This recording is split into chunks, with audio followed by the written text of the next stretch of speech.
So much deception. So much deception.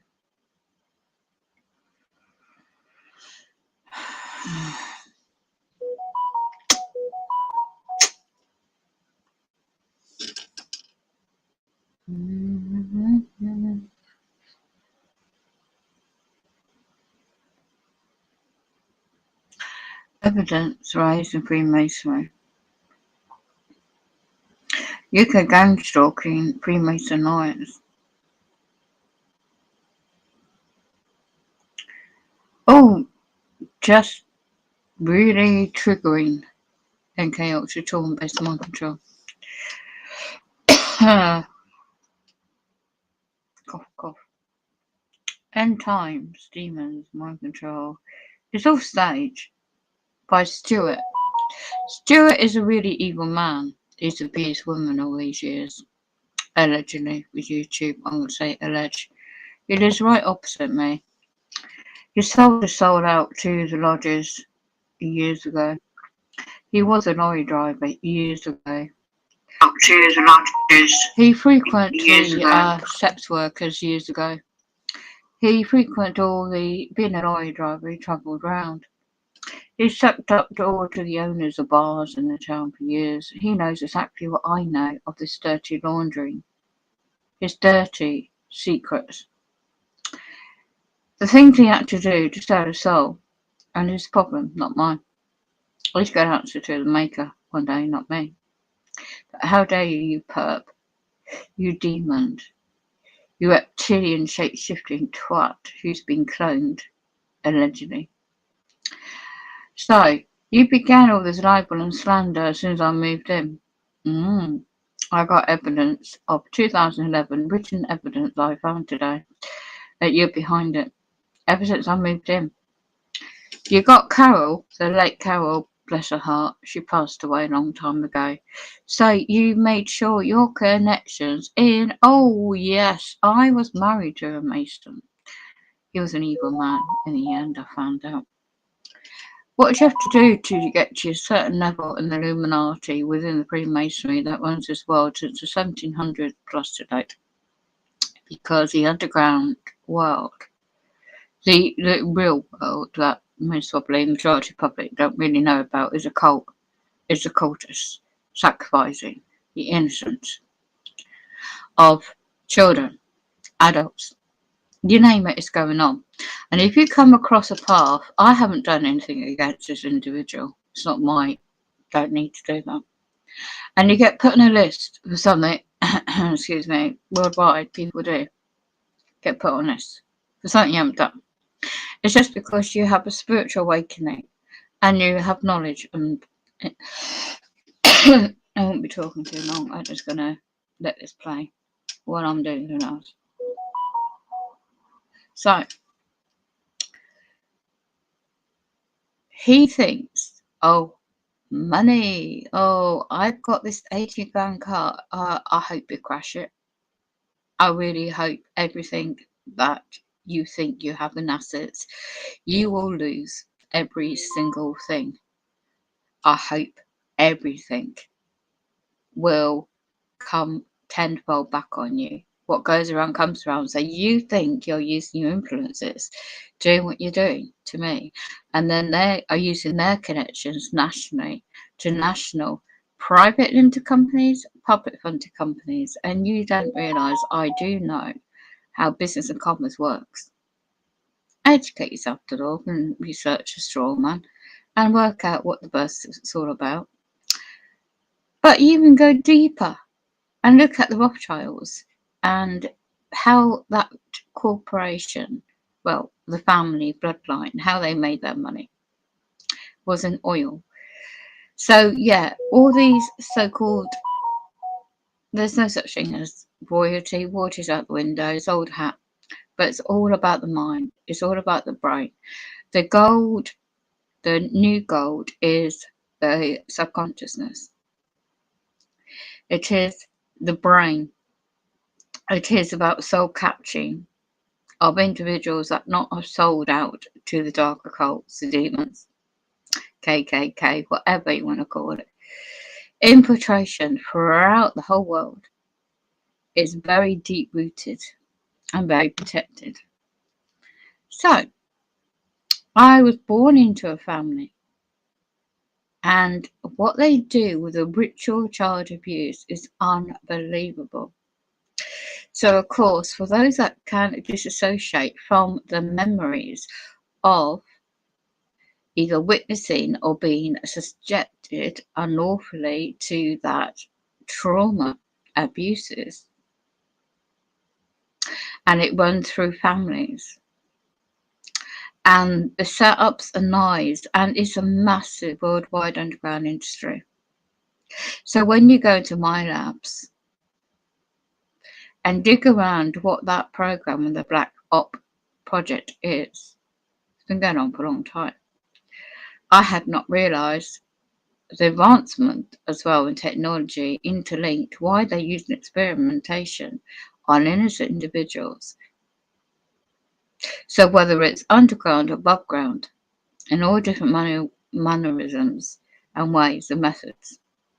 So when you look at the military style of operations, and it's all more advanced technology now anyway, the fact is,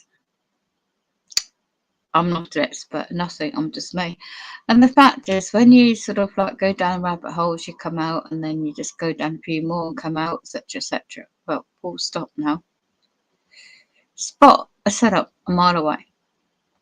So let me just get this fact out right now. These companies is public knowledge. Blatchford Group is separate to Blatchford Limited, because Blatchford Group has a USA-based corporation and their financial trust in assets is offshore in Jersey. Wow, it's no wonder they've been pulled into this bloody set-up game and unlawfully began stalking me with an agent since that was clear why there's a 5-month delay in the wheelchair repair, 29th of November 2021. So the counselling on the day was all a part of the trauma. Everything I need to do to get the massive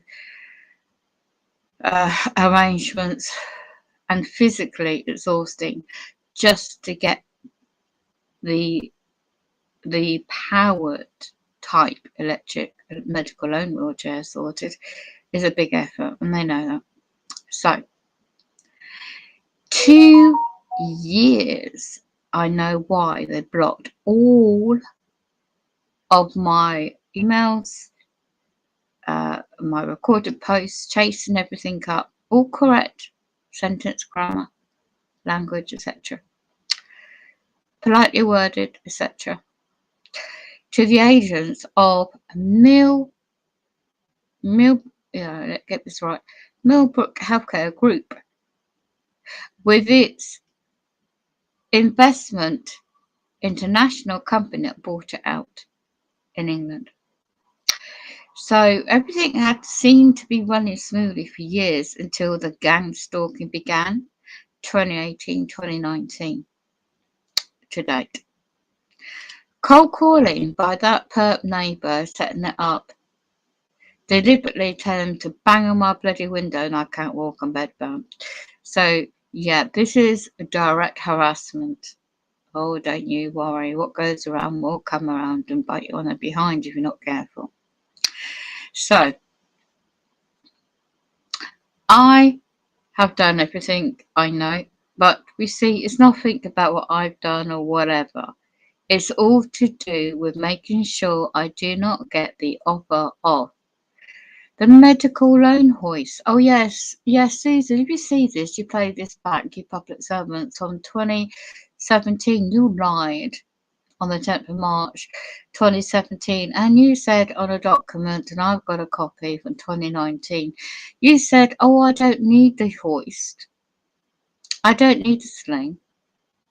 I don't need the wheelchair and the bed raiser. Are you physically specialist in occupational therapy? Nope.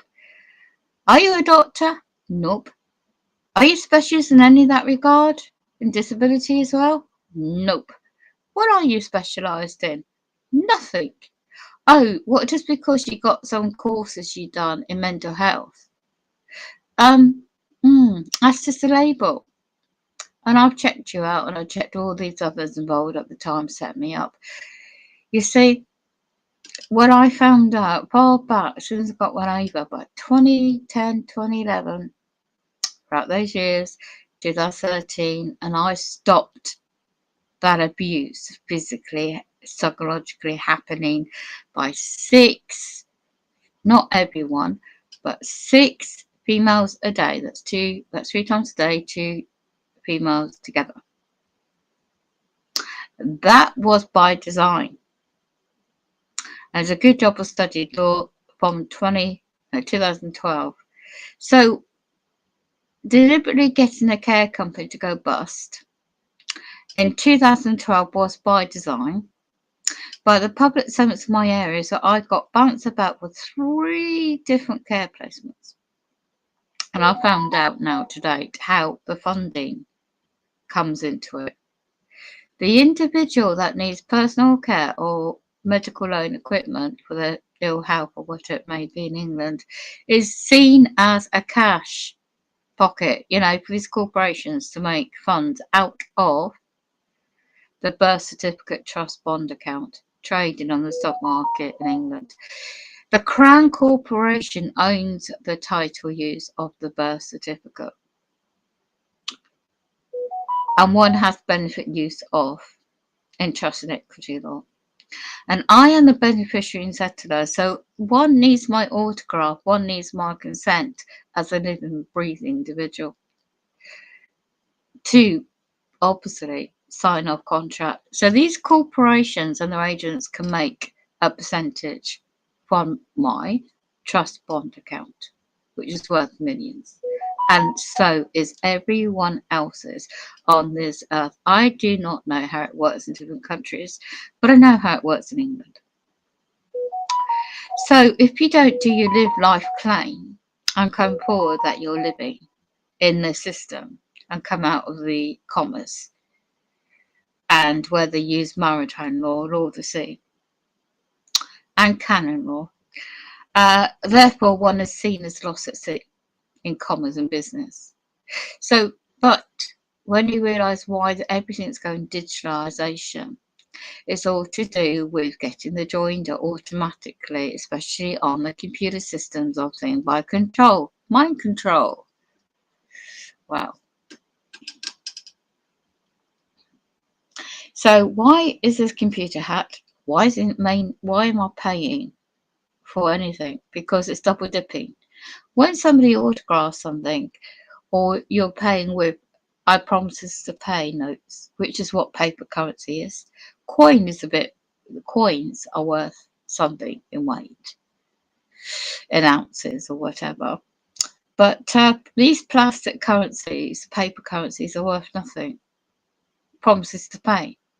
It's a strict equity of the individual, living man or woman, individual that creates the value of something, or bartering if you exchange your goods and services. So who's in breach of contract in housing? The agents that I rent from this flat, who unlawfully have blocked the specific repairs for 5 years, causing the psychological damage to my quality of life. It damage to my health. A hell of a lot more, which we won't go into, but it's due to monitor the brain interface technology targeting me with frequencies and radiation from these demonic demons put around me, around here. So you Freemasons, police, CIA, no, correction, in England it's known as MI5, MI6, I can't remember what the other one's called. National crime, whatever. I don't care what they're called. They're just all companies but they're run by demons, shape-shifting, low of the low. But the thing is, what they do is feed off the negativity. They want your vibrations to get low, they want you to get stressed, they want you to get depressed. But the patterns and documentations and evidence before I was born, you know, to control the people, to control the mind, control life itself, has always been there. And when I found them, I read some of them. The emotions is where they have patterns to use the remote technology. Neuro monitoring, it's called. Hell no, it sounds far fetched. All this sounds far fetched until I actually found and connected the dots and evidence. So, yeah, these mind control, shape shifting, their DNA's already been altered. They've got the blood of Cain in them. I'm not. I don't come from that bloodline. I come from the opposite. I am. You see, my late mum, on her birthday, would have been today, if she was still here. She raised me the best she knew how, but she didn't know that she was conned into joining the occult. I was raised in it. You don't leave Freemasonry. You do not leave the occult. And if you do, you are monitored and harassed and gang stalked, and you name it, it's going on. You see, at the time, it seems innocent. People might think, oh, let's just join a fraternity, a secret society, whatever. No. Anyone that comes out saying they're exposing the secrets, whatever, you won't be living, because it is a sworn to death pack. I had to get away from my ex years ago because what I found out about him and who is connected. And unfortunately, I've known, and I'm not here, I'd never will go into what I know, because it's not worth it, because I know there's a bigger spiritual power above all this that's watching this world unfold, destroying each other, destroying the planet in many areas and many ways. And I'm just one of many. I know my adult son's going to be protected, and my daughter is protected. My grandkids are protected in their own way. They've got guardian angels watching over them too. So have I. So no matter what you do on this physical domain, you ain't taking my soul at all. Oh yeah, you're making it very hard to kind of function, shall we say. But you're listening in, are you? Hello, powers that be. You see, this housing company makes sure they're getting their rent. They don't care who lives in their flats. Right? They took out the fire alarm system deliberately, put a smart meter on the bedroom party walls, and radiated more. And then they planted, oh my God, it's like a stage around here. It's like a theatre right in the back underneath the stairwell. Don't you think I didn't know that planted? Well, when I used to be in the TV industry years ago, I know how things get planted around. So it's just to monitor, it's to get a reaction. And to plant that idiot in my disabled bay today, you know. But I ring the company up, I'm polite, because I know that call is diverted. Everything's diverted. These internet phone calls, everything's diverted. Right. As they block anyone coming in, as per usual, I'm now going to go on to a different platform. I'm just going to play something in the background. And I really don't care anymore. So get your pleasure in the dark web, because it doesn't matter to me anymore. Well, it's more than that. It's to you, wave, hive mind.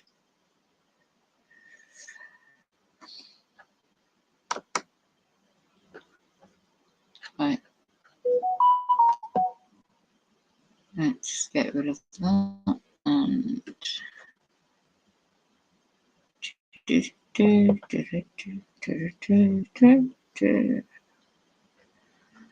We'll survive.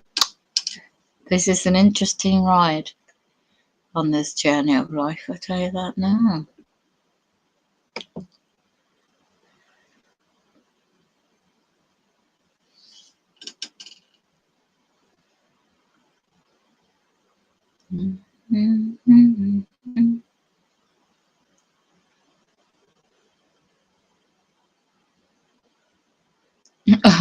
What more can they suggest? They're calling this monkeypox.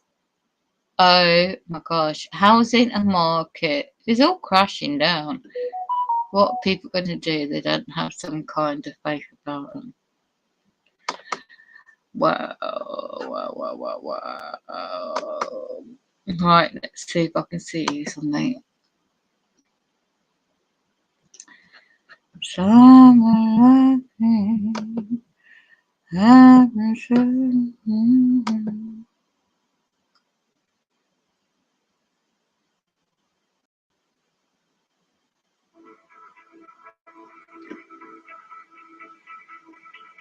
we got Comet Skies, so I'll just play that in the background.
Scott,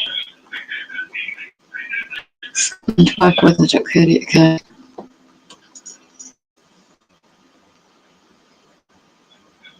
Wow, these are comets. The world's upside down.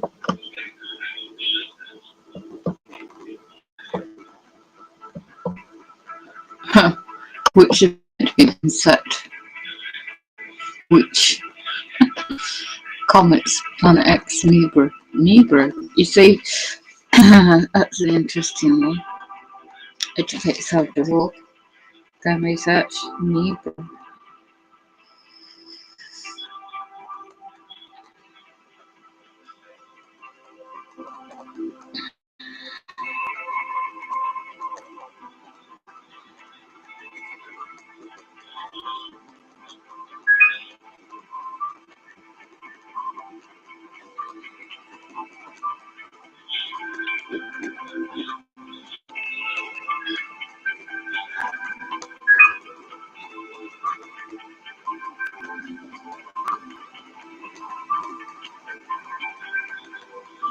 Cold. Apparently, there's meant to be military. What they call it? October 2020. The UN military, the United Nations policing. Well, basically, one more government.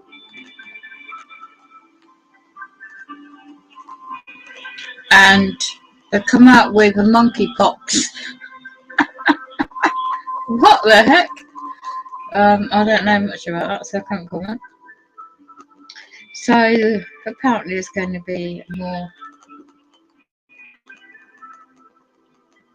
fear.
I think that's how much is merged.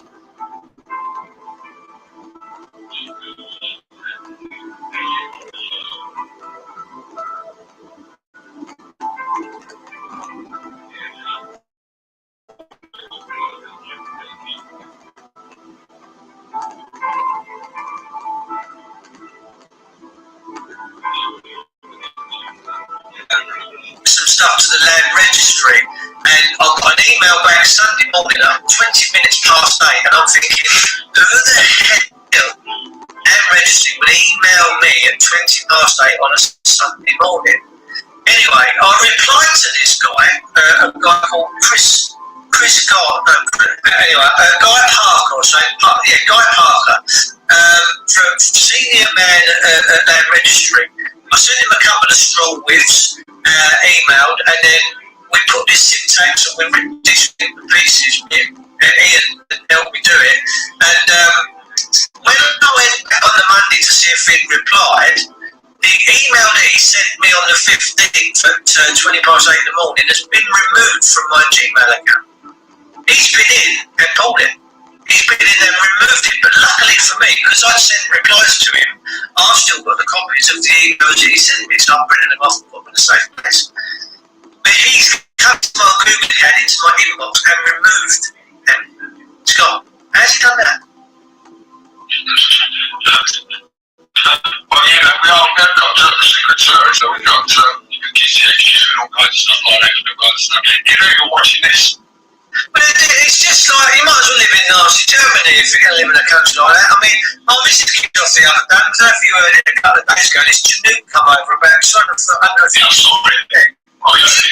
Yeah, the horses were going mad, and she's going, no, I said, she's not going to ring. I said, where's the time? These people don't care. They shouldn't be flying over us like that. They shouldn't be going over us like that. What chance? Well, they shouldn't be, but they do. And the reason they do that is because actually know they follow the train line. And that's part of the transit navigation system they use. And so a lot of the one I saw that literally was about 100 feet off the ground, pretty close. And I waved to the pilot. He went back. And that was just the railway crossing as he came down. It was slow, it's just coming on like that. There's a huge rate, but he wasn't 100 feet off the ground. And I waved back, mate. And then within a car, playing that window to me.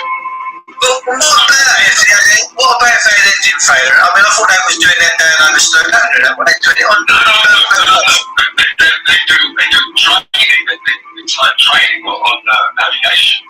They navigate by landmark. I mean, that's how the bandbusters and everything else did. And a lot of the Americans during the Second World War, they could only broke any navigation. They could only fly straight lines. You know, so they draw on the same ways on that 45 plus 182 degrees point whatever. That's when you fly. That's what you got to keep to. And after that, just they don't know where they are. They got to get. It's ridiculous. I like pushing down, obviously, but. Do you think there's a time for a pushback? Do you think the people are going to be brave enough to stand up in England? Well, I think people are brave enough. I mean, there's a lot of people out there who listen to shows like this. Well, there are not many shows like this out there now. There used to be a lot more. I mean, when Andre Walker, when I was on Andre Walker, like that, there was a lot more discussions. People have been discussing stuff. Now, shows like this are far and few between. I mean, Wake Up UK. That seems to have more than any other channel that I could find other than the main news like Fox or MSN, well, that's not news, or CNBC, no, that's not news, or that's not news, or that's not news. So, yeah, so only Fox really on these sort of channels, not the real news. I mean, you go by Tuesday, like that, We Are the Media, things like that. Go by Tuesday, now I quite like, and all the others that go on that, they do it like a monologues, and they do clips of guys and stuff like that, which is fine. You get Alex Belfield like that, Alex Belfield, now I find Alex Belfield. I'm a little bit suspicious of him because he's making so much money out of it. I didn't like the fact that he was doing a show, walking around Long Beach, when he was professing his skin, eating money and totally. No one, everybody sends them down. 360,000 people. Say, gosh, who knows how much money? So, can everybody send them down? I actually sent them 10 quid because I liked it at the time. So 360 people, just on average, sent the 10 down. It's 3.6 people. So that's what you got. So I think now we're starting to speak this. It's sort of rather smart and going Katie up to do it. I'm not saying so long. They're trying to get more money. Because he's doing what he does. But he has a better audience than he's doing. He's doing a better, got to be around it. That's just the way it is. I mean, he's polished. Yeah, that's right. You put it to the media. You put it to the media. He knows how to get back. Katie Monty's another one. They're all media people. They know how to do it. And that's how to deal with the class strings and the taste buds of those willing to listen. You'll go to that, want to hear what they want to say. They're not going to disagree with them because they don't agree with them. I mean, if we went there, we went to see someone like Keir Starmer, we'd get thrown out because we'd be asking real questions about him and why did you let Jimmy Savile off? Things like that. You were attorney general, you let Jimmy. Morris castigated for it. I asked him to say exactly what he did. No, it wasn't him. He was a buggy. He'd say, hey, the kid Starver, Morris. He said, oh, well, you know, I was a charity, but I wasn't aware of everything. Well, so Jimmy Savile, the biggest, like one of the biggest stars, if you like, stars in the universe in this country, it was being prosecuted, being pursued, and he wasn't aware of it. Is that right? I don't fucking think so. Well, all the rape gangs, all the gangs up in the north there, in that Rotherham around there, he knew about that too. Nothing happened. And it's still going on. This policeman still not been prosecuted, been brought to justice for it. They bring a few people to just to get people. I mean, it's disgraceful. Absolutely just this country sucks. It's really does. June Gow has made a great point here. She said on GB News this evening, Dave, they were saying we should be having an English Parliament, so great news. Good. Let's see what happens. We've got the merit to Hang on, can I just say something? I hope Snooker was off. There's a million balls just going around. No worries. Hello, darling. He's in Liverpool, Michael. He's up in Liverpool. Are you in Liverpool? No. He's up with Charles. Hang on, let's type him in. He's on the Navy. Hello, Charles. How are you doing? Oh, hello. There's a black ball and a grey ball. Can we turn the light down, lads? It's quite short. Hello. That's off your exit. Quite bright, isn't it? How you doing, sweetheart? Oh, hello. Yes. Don't push your brain. Turn the right thing. Why are you ringing us then? Turn the right thing.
Wow. You cut somebody out because they're talking the truth. This is it. When you talk the truth, they're going to hack you, monitor you, gaslight you, all sorts. And that individual had his stream cut off.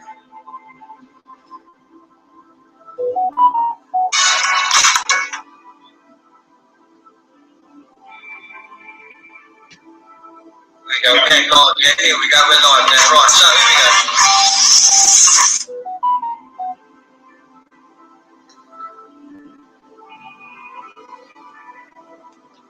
They pay the debts and they rob what's left. Yeah, but And that should be going back.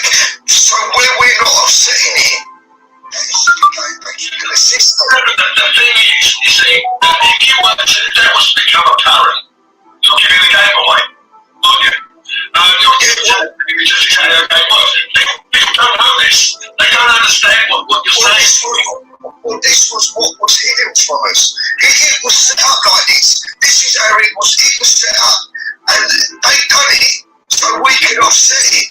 But then the crafty bastards kept it to themselves. That was after the Great Fire Alarm System. Yeah. And this is what we're doing with the Sex Compete Act and all that. Yeah. Yeah, but you see, the thing is, people like us, I think 1% or 1% or 1% of a million, if you like. Yeah, but a few of us have only got, once a few of us have got it, instead of keeping it, like, because there is a few people that's actually doing it, and they're keeping it secret, the bastards. Of course, otherwise we have a fair society, wouldn't we? And they don't want Exactly. So we need to work it out. And once one of us have done it, Yeah. and we've worked it out, then we need to share it between us. I'll tell you what, if that was the truth, you can argue this, but I think a lot of people like you, Dave, etc., would suddenly not be there. Well, what do you mean? I reckon they'd lift you. You'd be put in a place where you couldn't do any more damage. Well, they can do what they fucking want to me. Hi, Tanya. I don't know. There'll be enough people screaming and shouting, where's fucking road? We don't, you see, in that sense, it's all by fear. You would be taken on as a commentator, as someone who could broadcast. 1984 here. They don't want the people to know how much it cost them trillions. We would bankrupt the world if everybody suddenly realised that we've been taking a piss out for 500 years. I mean, it would. All it would do is take it back into the gold. They could do nothing else but go into the gold standard. That's right. That ain't gonna happen, is it? That's all they can do. That's when they know that happen. Well, they don't have a choice because there's people in America that's doing it now and they're getting away with it. Yeah, exactly. They're getting away with it. Why are the people getting away with it? Because they're trying to get it out. There's people now, there's constitutionalists trying to teach people how to do it. They've got more jobs out there in the States. Well, look what happened to Trump. the people have got more chance doing it. They've got a chance because the way, but well, even so, to make the car and everything, their laws for their laws. So we should be no different. We are the leaders in it. And we're all sitting back waiting for America to become free. Yeah, but it's us. It's us who needs to. It's us who needs to bring it down. The hub of the system is the UK. The hub is the UK. But if we bring down the UK system, yeah, because this is where all the banking comes from. Rome is using basically. Oh my goodness me, this guy. We know that. What I'm saying is you cannot now look to America for anything until Biden has got rid of Biden, got rid of this one left wing government. They're trying to turn America communist. It don't matter who's in there. It don't matter. The people need to get harder. The people realise that they're all going to, because basically they're all telling them to stop paying taxes. Stop fucking paying, especially for self-employed. Do not pay tax. Fucking pay. Why not do it yourself and do it? You fucking system. You're not just storing enabling them. Yeah, but you think it's not about paying taxes in this country. It's not a choice because most people are PAYE. Right? So They need to fucking sort themselves out at the end of the day. At the end of the day, you know it. It's just like, that's it. I don't want to work like that. Wow. It's not about paying taxes in this country. It's like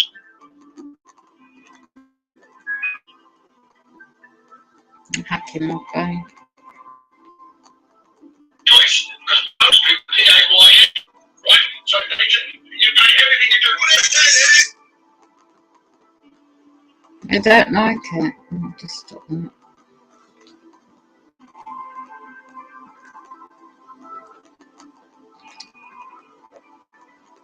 These people are talking the truth.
Okay, so let's go back to educateyourself.org.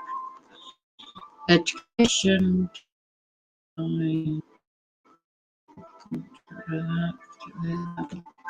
Technical day. I've forgotten what it's called. It's got a YouTube channel and it does a stream. Right. What I'm trying to get is it's all linked back to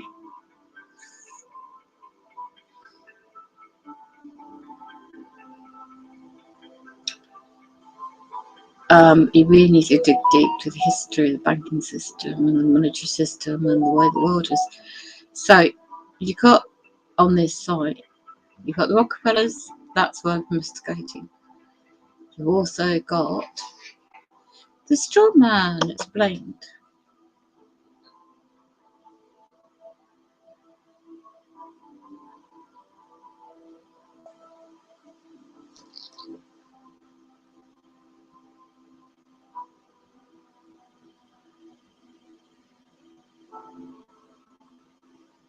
When you run a business, if you're employing people, if I run a business and I run a warehouse, okay, this warehouse is a warehouse that brings in stuff and distributes stuff, right? And you have to bring in people to do that, right? Those people are on regular hours, it's very difficult to argue that they could be PAYE and they could be self-employed. Well, regular time, and that's the way company law, that's the way it works. You have to find it very, very difficult. Because government with Tony Blair. You see, they got the window. I'm not arguing with you about that. I agree with you. I'm saying to you, I'm just showing you the pitfalls of it. Yeah, but who are they to dictate to us as a society? You know, if we all get together and start fucking talking to, like, do you know what I mean? If you all worked in Sainsbury's, say like one branch, yeah, and you all like started talking to everyone and say, look, this is the way that you fucking pissed off with the system. This is the way to do it. Now we all need to be strong and do it and force the facts on the system. And if everyone started doing that all around the country, in every job, and force the system into that way, they've got no choice. If we don't go to work, they ain't got a business. You don't have to stop working. You don't have to stop working to do it. You can still be paying away. I said it before, everybody stop paying their mortgages for 3 months and stop paying their credit cards for 3 months. Okay, yeah, the country would be standstill. Right? Yeah, but if they're going to bring it down, bring the fucking lockdown, bring the old lockdown. You understand how much money is paid a month on mortgages? Billions of pounds paid on interest and repayment every month, okay? If you did that for 3 months, go back to your skin. Yeah, but I'm saying do the old one, not only just a mortgage. All your remedies, don't pay for fucking all the only thing you can't pay for is you can't pay for your food. And if we all stock up for 6 months before we all do it, then they're fucked. What are they going to do? How many times have you been on the marches in London? You see tens of thousands of people march up there, you know, and all kinds of things saying, yeah, but I'm not being funny. We're getting to the point that we're at 70% of fucking pissed off, proper pissed off. We've never had this globally. This is globally. We've never had it. You might have had one country that's pissed off, but you've got a global population that is totally pissed off. I agree with you. I agree with you. But the trouble is, the problem you got is the people won't do it. They will not take up art. I love them to take a swing that's not out of the place. They won't. When the fucking there's going to be no food on the shelves very soon, and there ain't going to be much. When people are hungry, you watch the difference, and you say they won't. You watch the kids sitting there starving, and your bellies are hungry. That's a different story. That's different. You see, what you're is want. People don't want anything the most brilliant. When they suddenly take away from like food, when you've got people like that out because the kids can't eat, that's when you get what you want. Unless you can support that. It's like here they find something to blame. People find something to blame. They blame the government for allowing us to go hungry. Okay? You get stupidity and all the fucking other bollocks. Allow the rich and fat get on the banks to get rich. How dare somebody come up and say, you haven't paid your mortgage, you've got to fuck your out of your house because you can't afford to pay your mortgage for 3 months. That can't be right.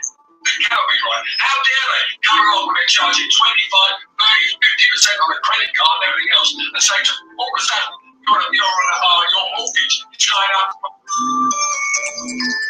Well, it's not going up. It's gone up three months, every last 3 months. How dare they come and say, you're now going to pay 5% on your mortgage when only a year ago you were paying 1.5%. And they're still coining the fucking money. Coining the money for all the other loans and credit cards and the others they're bringing in. It's 3 minutes left, gents. 3 minutes left. I don't know.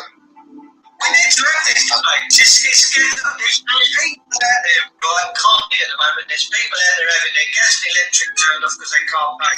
So say, for instance, a single mother with a child on benefits, she's cleaned out, she's got no cash, and they turn her gas and electric off. Who's looking after her? Who's looking after it? So then social services are called in. Oh, you can't pay your gas bill, can't pay electric bill. Let's take the kids away from us. Let's take the kids away. That's what they do. That's what they do.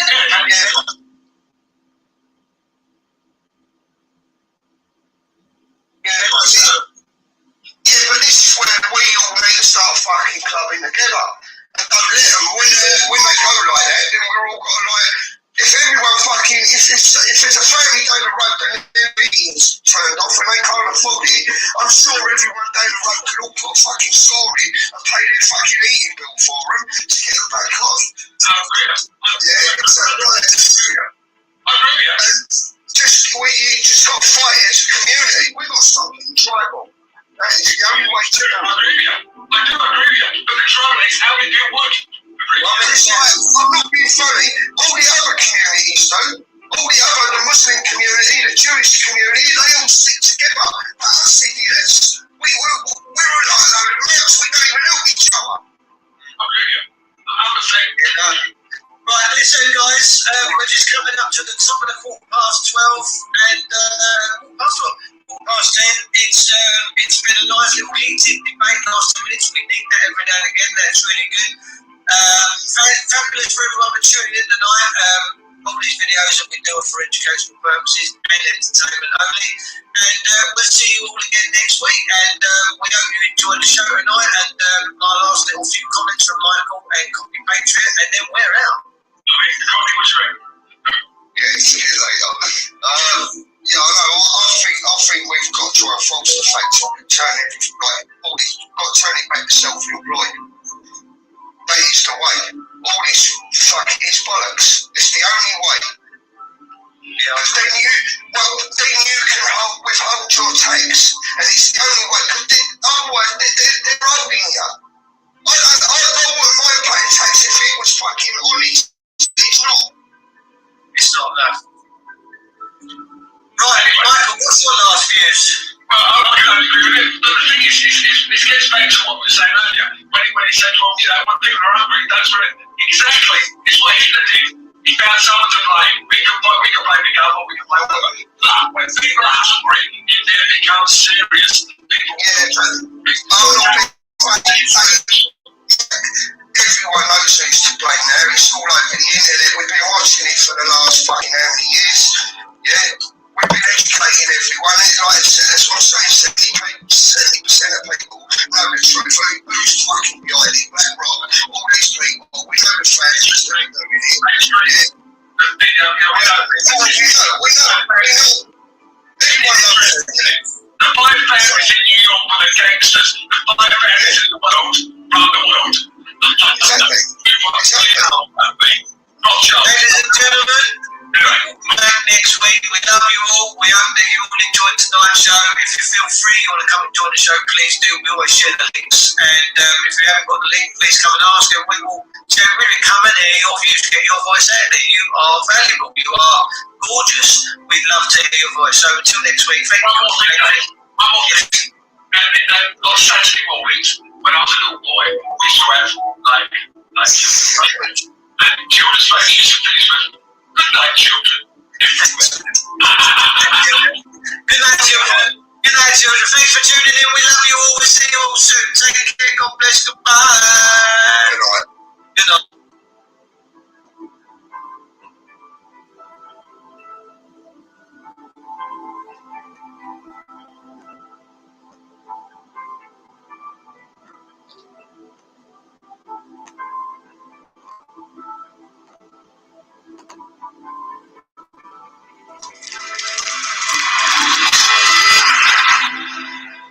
And the judge had then said, I abducted my own children. I just wanted to clarify to people it wasn't for drugging my children, which have never so much as been questioned for my boys aged 12 and 9. 5.5 years ago, when they were aged 7 and 3, they disclosed that their father, members of the paternal family, and various associates of the father had been sexually and physically abusing them for some time.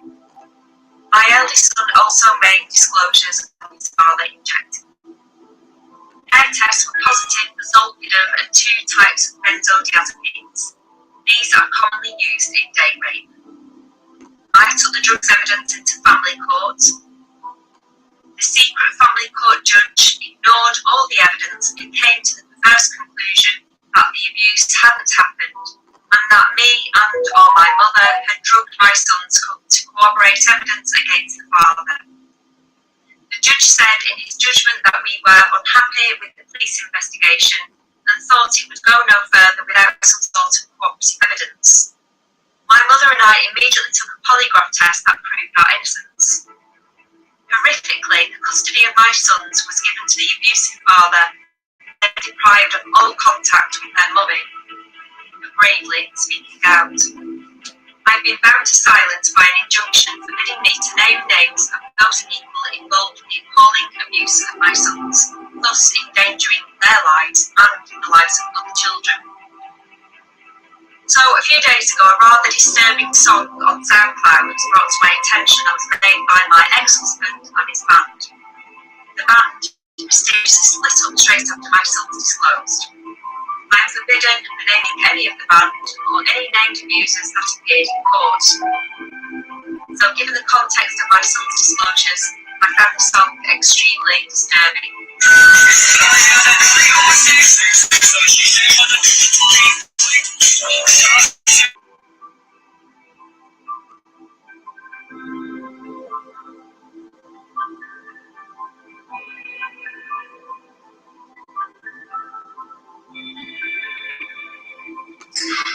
I've got Vicky Ash with me today. She is a very brave and courageous woman, and she's going to talk about tele-ritual abuse, which isn't a very pleasant subject area, but it's one that we need to talk about. So, Vicky, can you tell me how you first came to disclose? I was always having flashbacks of my childhood, even as an adult. I first disclosed really to my husband with the triggers that I was having, that something was desperately wrong, and the bad vivid dreams and memories that were flooding back, particularly after the birth of my first son. I think it's a trigger really as a mother that you want to protect your child. So I had managed to suppress my memories, and managed to dissociate from those memories and try and lead a functional life, which when I look back was extremely dysfunctional. And as I started to have those triggers, I disclosed to my husband, and then I started to go down the medical path of seeking the help that I needed. So, when did you realise that it was tele-ritual abuse? The memories that I first had was of, I hate even saying normal sexual abuse because there's nothing normal about it, but the normal memories of abuse when I was very, very young. But then I would remember cloaks being around me, and vivid memory of everybody being in cloaks. You couldn't see their faces, but prominently the word sin, and people coming towards me going, she's sin, punish her. So whenever I heard the word sin, particularly as I saw the church for help, whenever I heard the word sin, and people in the local church here have seen my journey, it would be a trigger. I would be underneath the church pew, because within Satanism there are trigger words that keep you bound in fear, because if you're bound in fear, then you're not going to disclose. And it then became apparent, I thought through some therapy I had, that I had, some people believe in other lives and reincarnation and all those sort of things, but even through that therapy, I was always saying, it's me with long hair. I see cloaks and cobbles and wet cobbles and this big house, and I was always saying it's me with long hair.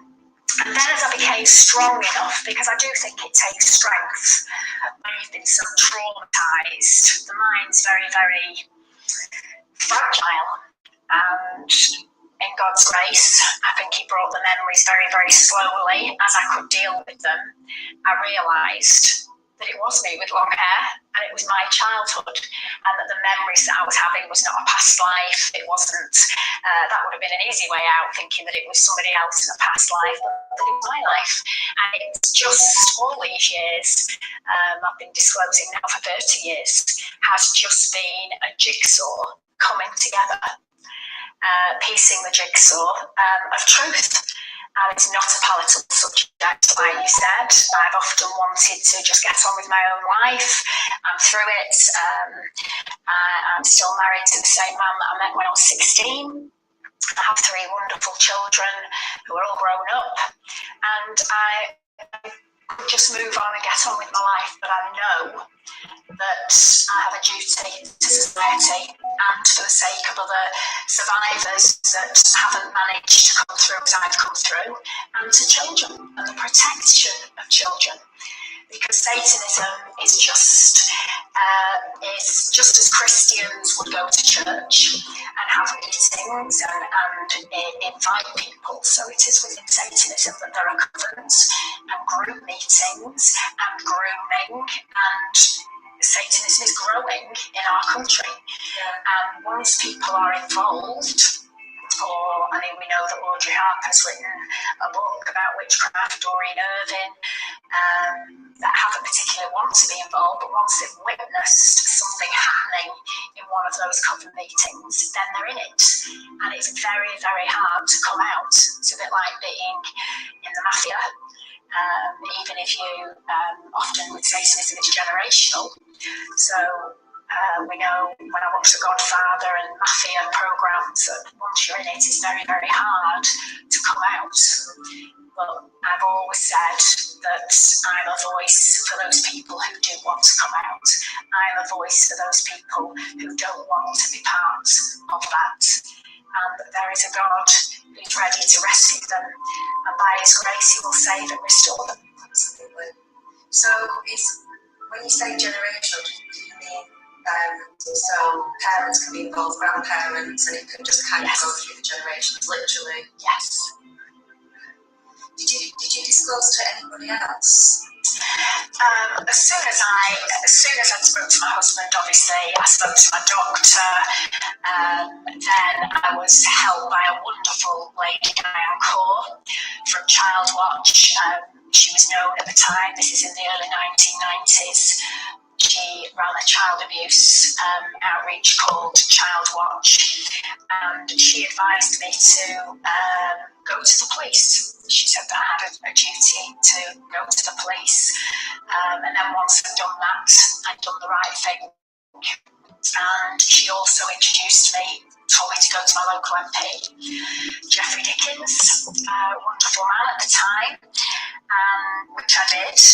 And the CID police came to visit me in the early 1990s, and even in front of the police officer. I remember going for a walk that day and saying my prayers, and I said, please, Lord, I said, whatever I need to remember that is relevant for that police inquiry, please let me remember it. And I'll never forget. That's a total BS. By the CID officer.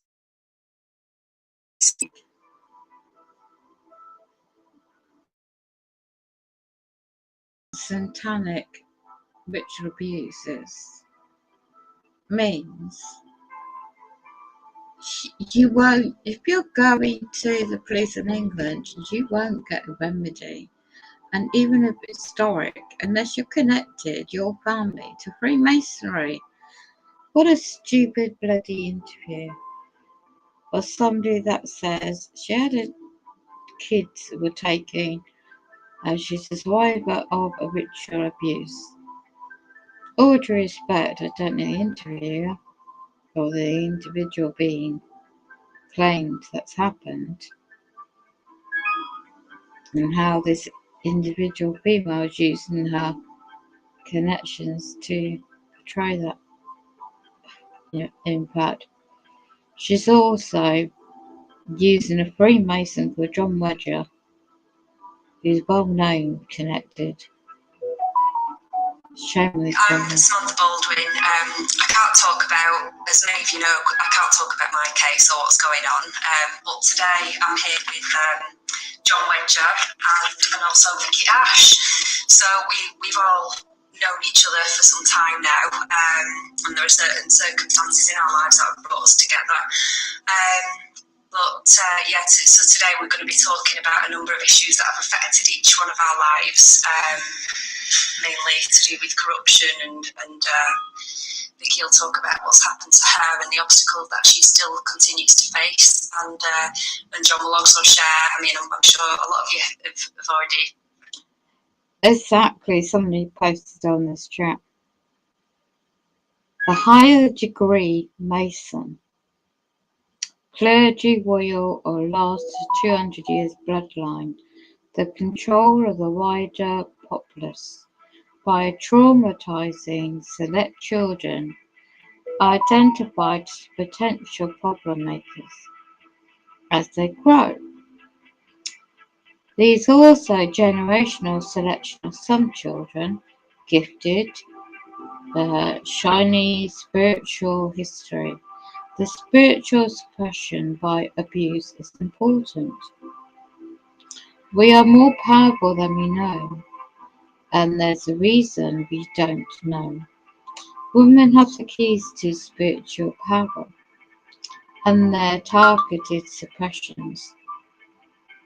Women process more easily on the path. The secret groups have advanced abilities, but use them for the dark purposes, hidden from the wider society. We need to use ours, the same abilities for good. All it is intensely focused, pray to the point where your thoughts and breath become still and quiet. You don't need a teacher, but it's all hierarchy. Left hand path, claim you do. Jesus didn't have one, or nor did Buddha. The magical abilities are inherent, human abilities that come about through not focusing on details and distractions, but looking at the mind or soul itself. Telepathy is an extension of intuition. Abuse has a spiritual element. It's why survivors feel their soul is in disarray. It's not only, but only because abuse feels like it. Good news. The soul cannot be split. The fragmented mind is just a neural network scarring. We're all very much connected, one big soul, if you will, one giant battery. By being humble Christians, or any religion, or just plain good people, even atheists, you are more powerful. The single ingredient for true awakening is compassion. You might not get rich in this life, but the everlasting stuff is true. The lower degree BTW are unwittingly foot soldiers, also programmed and with good qualities as allures. The path uses good and bad. The better its front cover, charitable actions, etc. The worse its back stop. Its mistake is to prefer superiority. I would like to know why certain Mason organisations who had prominent members like Savile had issued no statement. Why certain schools have been left out of the IICCA. The control programs students for their youth and future roles. Some of these are also hurt adults, and they seek wholeness too. The magic accept is important to understand the wider motivation agenda. It is sectioned child abuse for a reason. control, and power. It is not isolated, and it is not everyone in name groups. It is a select club, very hidden, or one of the opportunity like those who have been arrested, like the South Wales group, satanic in the monstrous and deflection because it invokes fear and ridicule. They aren't Crowleys, they are actually Western practitioners of ancient versions of magic in the sense of astral projection and related trance, telepathy to agree, things you associate as observed, but not when you are sleeping in the astric parallel multiple stories can be read into positions, good and bad applications. Once called the Greater Mystery Schools, historically, the Western traditions never ended in the Dark Ages. They continued from Rome via the Holy Roman Empire and into the present day with related organisations known and unknown. The whole of UK is built on magic lines, with their symbolism, hence Masons being a solid link. But you can be a builder and not an abuser, but it is highly likely you would be linked to someone who is, or was. Only they be in the office upstairs. History of abuse, right? History of how people are manipulated.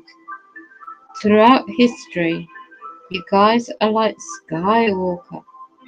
You need to return the kids' lost souls from those who stole and steal and would harm them from all time.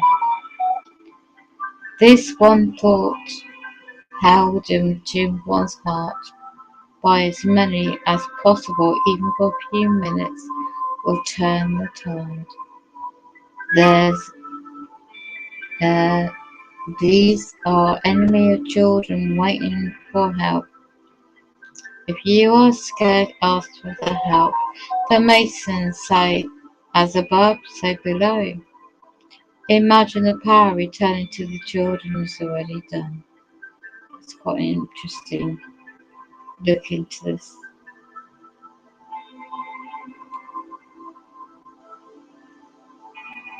And especially that bloke called John Wedger is not a nice individual.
Wow.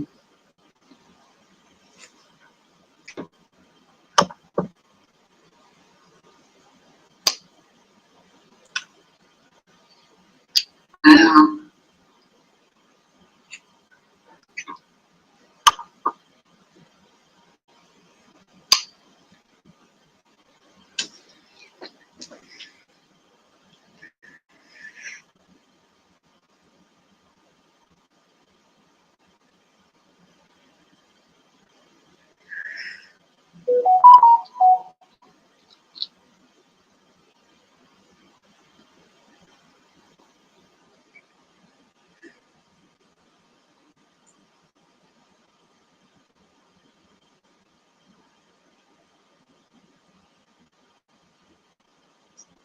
and the numbers was essential. Stop. Okay, so he sorted his camera out. Roll this out for us, you. We have Bitcoin, that's on the left flank and on the right flank. In terms of finance, you know, if we imagine another store of value being silver or gold or copper, you know, what's the significance of Bitcoin with a backdrop of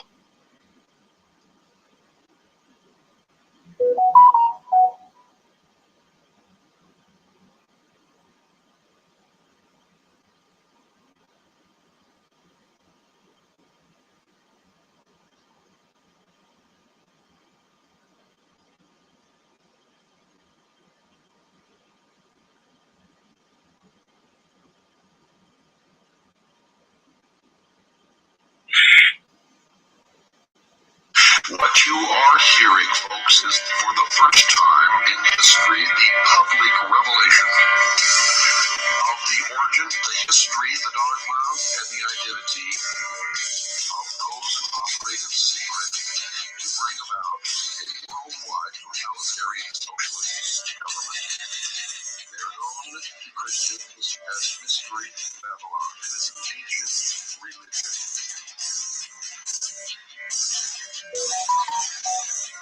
Oh, hello, Tanya. No, is it? No. Oh, Jane got through. Good as that be a blocking people.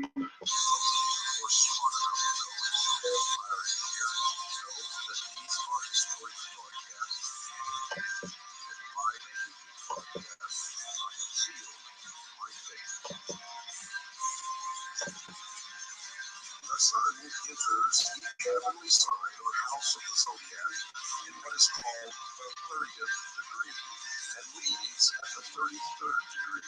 Thus, God's Son is said by the ancients to begin his ministry at 30 and dies at 33. A Freemason is not told the truth of the object of his worship until he attains the 30th degree. And this is why the highest in Freemasonry is the 33rd degree, where no one can rise higher than the sun. When viewing the shimmering rays of sunlight on a body of water at dawn or sunset, one can still see today how God's Son walks. It was well understood by ancient man that our weather was caused and controlled by the sun. It was a simple fact that God's Son had the power to control storms at will. Ancient Egyptians thought that he did this as he rested in his heavenly boat while crossing the sky.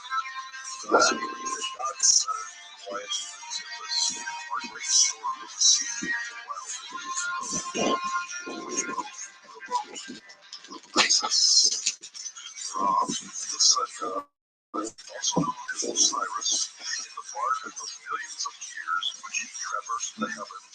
He wears on his head and accompanies a vast sun disk, symbolizing his powers as Lord of the heavens.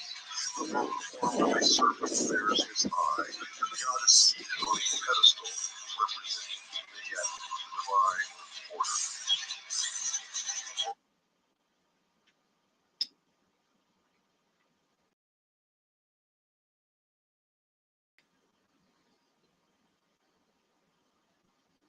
It's unfortunate, but it's true. Our forefathers belong to these secret societies. And some people come to me and said, Bill, you claim the Constitution is so great. How can you do that and say that our forefathers are members of this secret society that's trying to destroy this country and bring about a new world order? They think there's a dichotomy there, and there's not. Because this was the great experiment. It was also the antithesis to the monarchs, the kings and queens of Europe, whom they had sworn to topple from their thrones. How do you topple a king from the throne? You give the people, the subjects, a taste of freedom. Who is our just walk around the camper.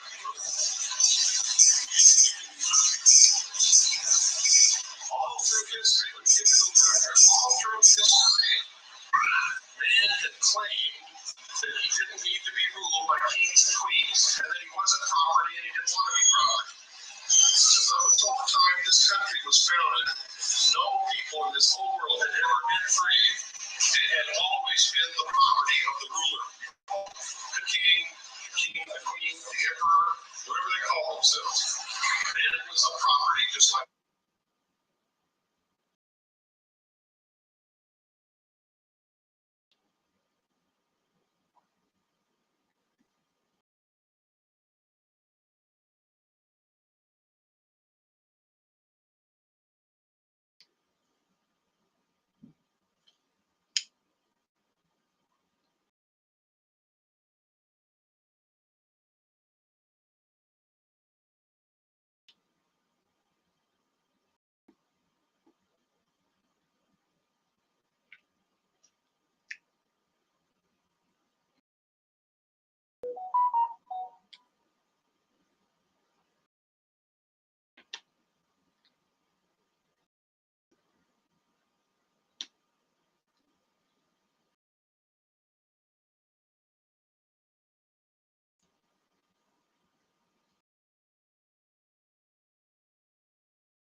your market's crashing. So we all saw this. We've been waiting for it. It's going to take a while. August, it will look really bad.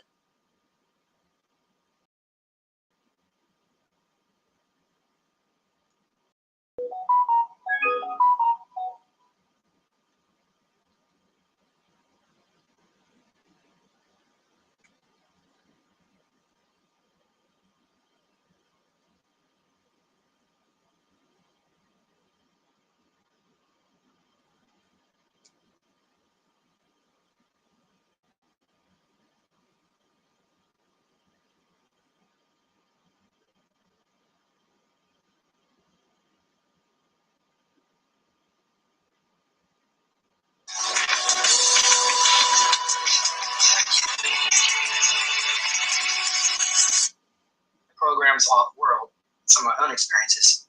All tickets include a meal plan, which is breakfast, lunch, and dinner buffets, Monday through Thursday. To another guest speaker, see if I can share my super soldier. Done work for Kruger, Monarch, Umbrella, and also been utilized at Montauk. And I'm going to go a little bit into, in my speech, I'm going to go into Project Surrogate, and I have some information on the programs that had to do with MK Ultra C projects like Equalize and Abandonment and Bleak. So I'll just go ahead and give you a little rundown here. So first of all, Project Surrogate is where they insert you into a surrogate family to be raised as their parents would raise the child as their own. So obviously my family is not too thrilled every time I come on here and talk about being Project Surrogate. But maybe they threw a little bit of DNA in there from my parents into me. I really don't know. But my records.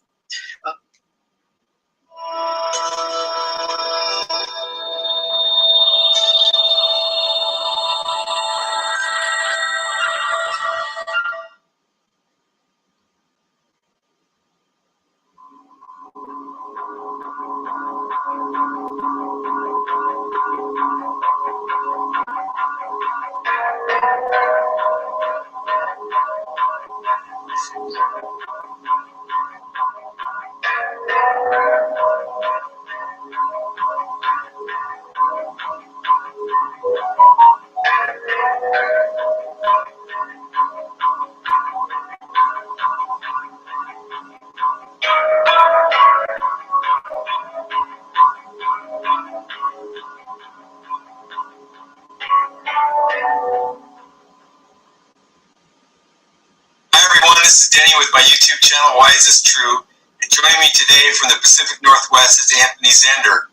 And Anthony has recently come into the internet world talking about his secret space program experiences. He's done one interview with James Rink, and I think I might be number 2. I don't know, maybe number 3. But anyway, welcome, Anthony. So thank you so much for doing this. I really appreciate it. Thank you, Danny, so much.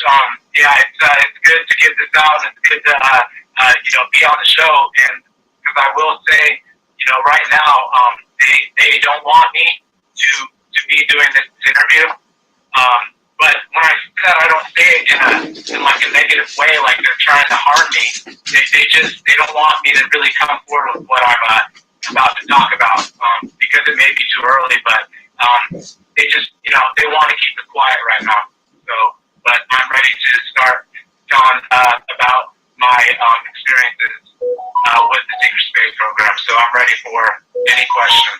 Okay, so how do you know that they don't want you to talk about what you're going to talk about with me today? Well, right now, the first thing in that question is the one thing that they don't want anyone to know.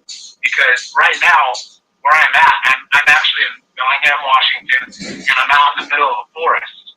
And there's literally an air show going on, And what is part of this is it's them, it's the secret space program. They have the technology to disguise their aircraft as and it's holographic technology, so they can be flying around you, whether it be a helicopter, a C-130, an AH-1 Cobra, any type of vehicle they can mimic, and they fly around, and it's not really what it appears to be, and actually it's a black triangle, a very advanced TR-3 series craft. And when insiders come out with information and stuff, one of their tactics that they do is they fly around, and you can ask any secret space program insider.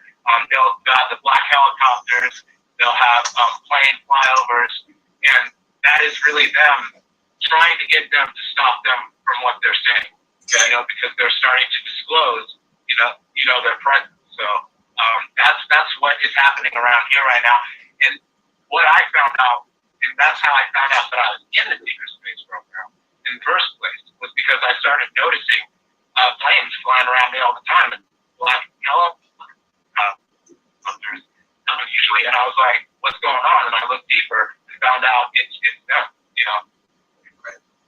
So Anthony, let's talk a little bit about your background, about your experiences. You were in the military, and you're an MMA fighter now, and what else is going on in your life? Just so people get a perspective, like, well, who is this Anthony Zender guy anyway? Why should we even be listening to him? Right. I mean, I obviously have a lot of supernatural things going on in my life with what I'm involved in, and I have the experience to be able to, with my words, tell my experiences.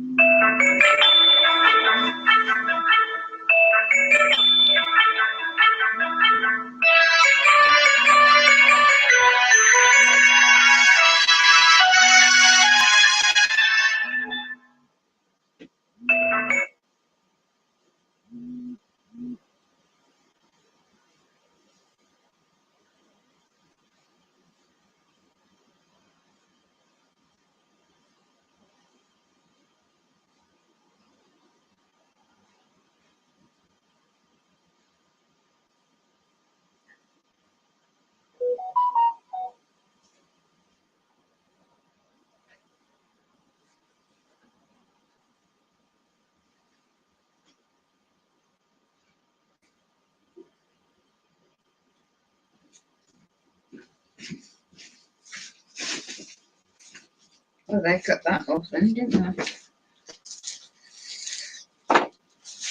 Wonder why.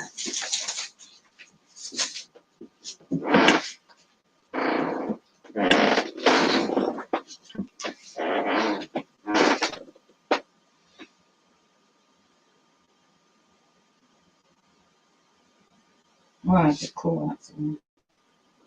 that's obviously my evidence, for the truth that I have come upon in my life. And right now, I am MMA fighting. I'm active in that.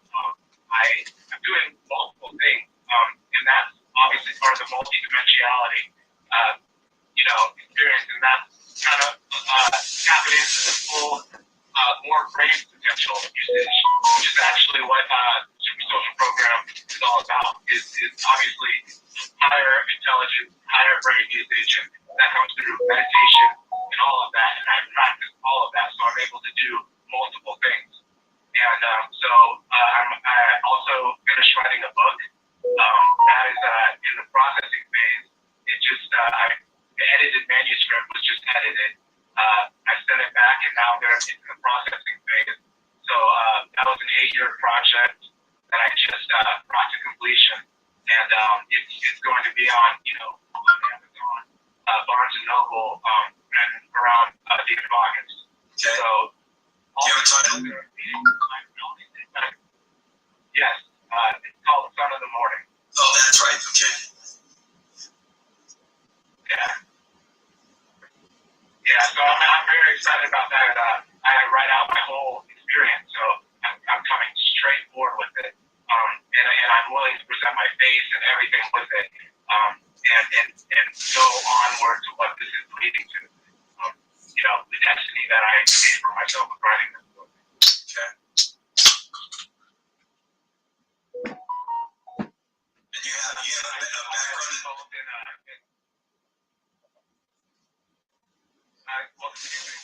No, go ahead. We have a time lag here, so I'm just going to let you talk. All right. Another thing is I am involved in an ancient mystery school, which does obviously teach supernatural human potential, with clairvoyance, telepathy, all of those abilities that obviously the powers that be tapping into. And I have been involved in disciplines and teaching that do unleash that potential, which I've been involved in those past lives in that, obviously to bring that knowledge forward, and about our latent human potential, which is obviously psychic ability. Now you're also an MMA fighter, right? Can you tell us a little bit about that? How does that fit into to your work and your philosophy and what you're doing with yourself these days? Yeah, obviously I am a light warrior. I found out that I was a light worker, a star seed, in 1985. I have the warrior spirit in me. With the fighting, obviously it entails what I do in the secret space program, because I am all my experiences are combat related. In the secret space program, so the fighting obviously fits in right with that. And I'm actively fighting right now. In my MMA career, I lost my first 8 fights. But I never gave up. Because I never have known how to give up. And then I won 7 in a row. And did a turnaround. And now I'm actually fighting for a championship next week. So I'm 8-9 is my record, and I'm looking to even it up at 9-9. So I will completely turn my fighting career around if I can do that when the day comes. And what's the venue that you fight under? What's the organization? It's called Cage Sport. It's in Washington. It's a world. Yeah, it's a world. All people from around the world can fight in it. So it is more a world title. It's not UFC. It's not on TV and stuff. But right. The level is obviously at that level. It's world level. So. Right. So I want to just say.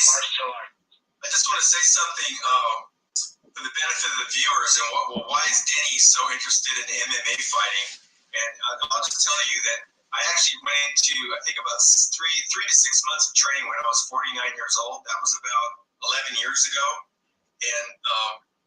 And and so I got to know some MMA fighters, some of them that were very successful, and I actually went through the training.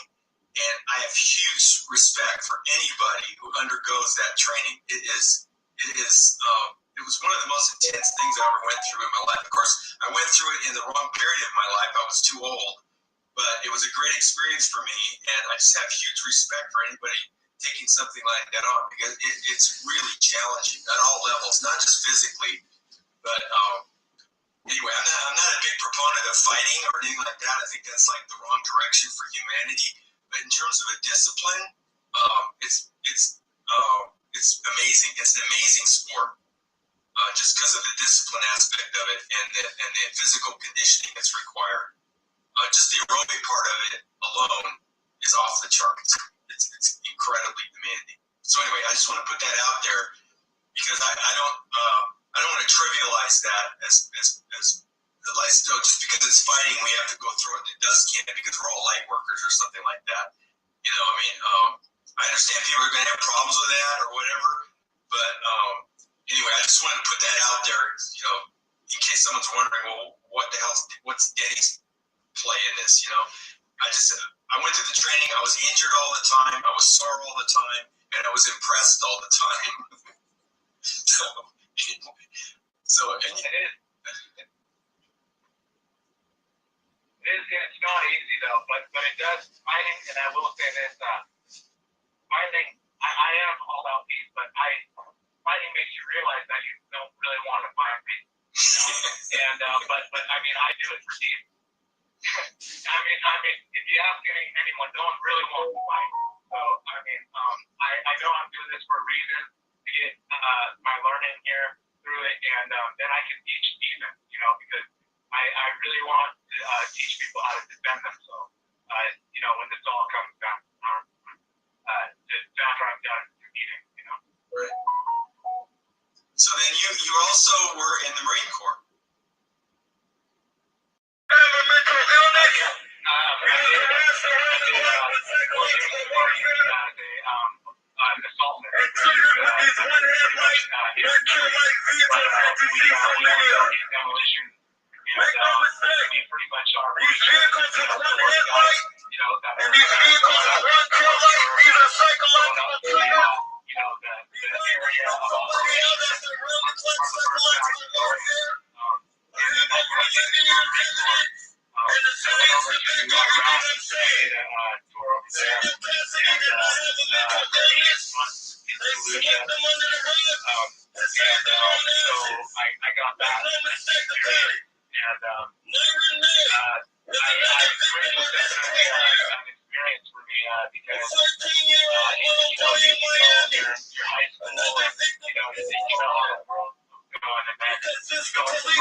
That's right. I got over 11 years evidence, and I can show you the police playing with military weapons. I take strategic evidence. I don't take evidence of people crossing and rubbing their hair, all that smoke and mirror stuff. I get complete, undeniable domestic terrorism.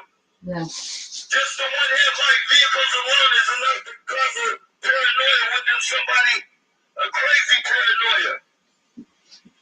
I know I'm afraid of white people and Chinese people now because of SJPD, VPA, and neighborhood watch. That's what they do. Get your neighbors involved. I'm afraid of white people and I'm afraid of Chinese people. Hold on, let me go get a battery, you guys. I gotta go get a battery right quick. Oh, pardon me.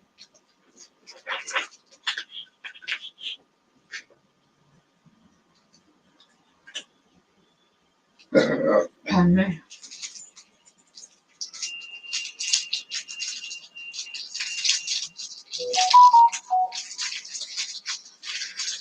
Nazi heads in America protesting about the truth.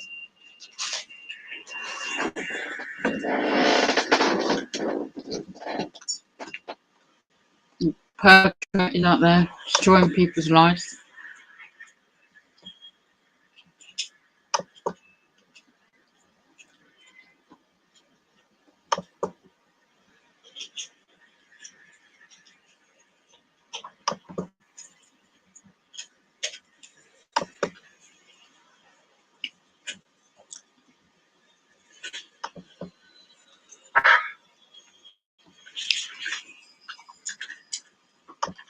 So the people on YouTube want to know, BTS, why did you psychologically terrorize Samuel Cassidy? What did Samuel Cassidy do so bad that he had to be psychologically? So the people on YouTube want to know, BTS, why did you psychologically terrorize Samuel Cassidy? Can you come out and tell YouTube? Because YouTube wants to know. What did Samuel Cassidy do so bad that he had to be psychologically terrorized? Classic. When the very same thing that happened to him happened to someone else. Except what? YouTube wants to know. A 14-year-old boy and you guys have to do that story's gonna get told. Anything that happened to him happened to someone else. Gonna get told. Someone else, you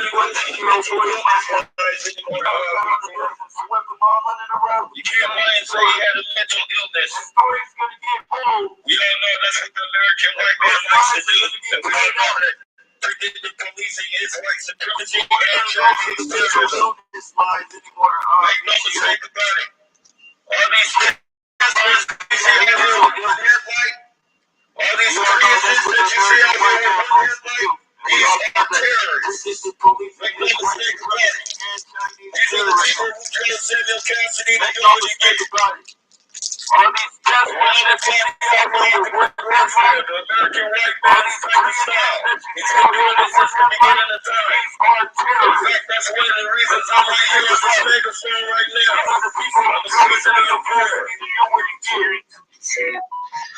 Around the clock, the American white man's type of style. He's been doing this since the beginning of time. Predictive policing is white supremacy. And it's a white supremacy which costs the lives of 10 people in the VTA. Because you can't harass a person around the clock with psychological warfare. And since the police conduct the program, and you try to make police recruiters and harassers, they deter you with a psychological evaluation. And you leave out victims feeling helpless. Since the people put in place to protect them are the very same people casting out this domestic terrorism on the program. So you make the police report on your harassers, they deter you with a psychological evaluation. This leaves the victim feeling helpless. The people put in place to protect them are the very same people casting out this domestic terrorism on them. So what does he like to do? He kills his harassers and kills himself to get peace. And what does SJPD do? They lie on him. They sweep him under the rug and say he had a mental illness. What does VTA do? They lie on him. They sweep him under the rug and say he had a mental illness. What does neighborhood watch do? They lie on him. They sweep him under the rug and say he had a mental illness.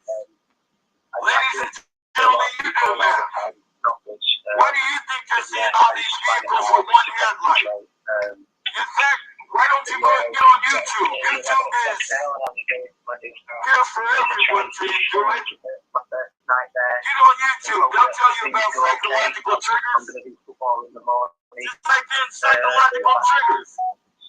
You'll You'll find out everything you want to know about these one-headlight vehicles that you see out here. Yeah, I've just had a really, These one-tail-light vehicles. And you'll understand why more people will be murdered. More people will be murdered behind SJPD, VTA, and neighborhood watch. So yeah, I haven't really spoke to anyone today. So and people will die in the masses. Make no mistake about it. Because this harassment program, what the messages were saying. Because as I say, you know, they send the neighborhood watch. They got everybody. I know they're going to carry on so communication. make no mistake that people will. More people will die. SJPD knows this. VTA knows this. Neighborhood watch knows this, but no one's going to say anything because everyone gets paid. Well, Mum, you're not a real TI then, are you? American citizens, even foreigners, ladies and gentlemen. Gathering people's details and he's got a bloody flat to move. I know what I'm going through. Right. Shows evidence of that. 19th of May 2022. That's the American dream right there. Come here from an oppressed country to escape oppression. And all you have to do is oppress American citizens to the point of suicide and murder. And you get paid for it. No, it's genuine, the one I'm playing. That's one hell of a deal right there, He's living out of a van. I wish I was on a deal right there, ladies and gentlemen. Get paid to arrest American citizens. I wish I actually read to you as it was 6 months.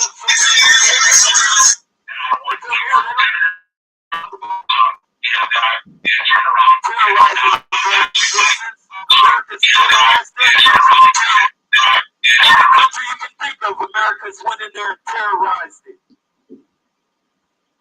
And now they're terrorizing their own citizens. They can't get enough.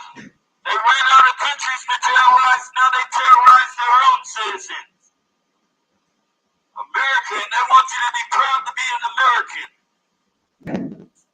They want you to be so proud to be an American. Why they pull their pants down, squat on the grave of our fallen soldiers, and take one big crap.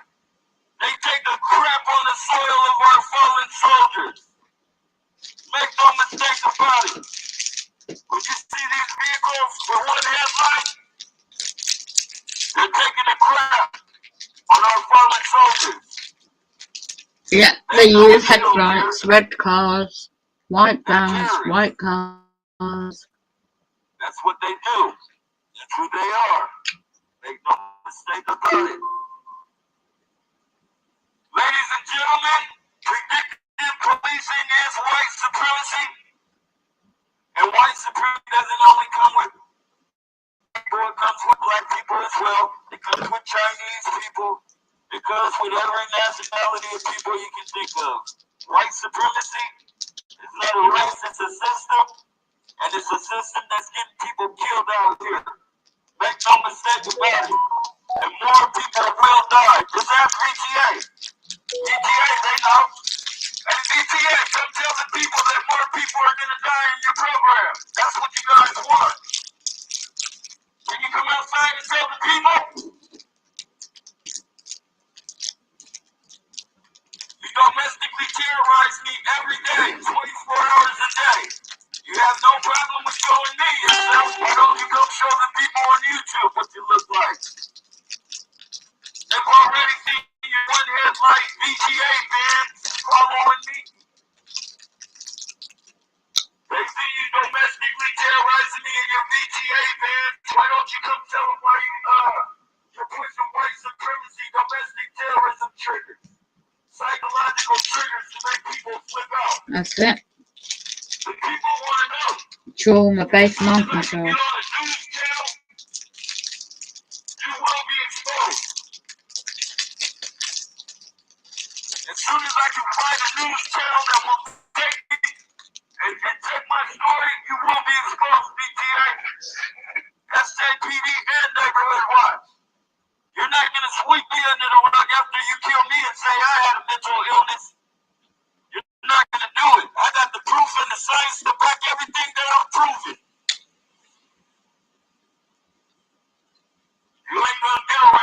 one. You picked the wrong nigger. You picked the wrong nigger, VTA, SJPD, and Neighborhood Watch. You're not going to say I had a mental illness, not get away with it. Not like you did Samuel Cassidy. You lied on that man. You ruined that man's legacy just to cover your ass.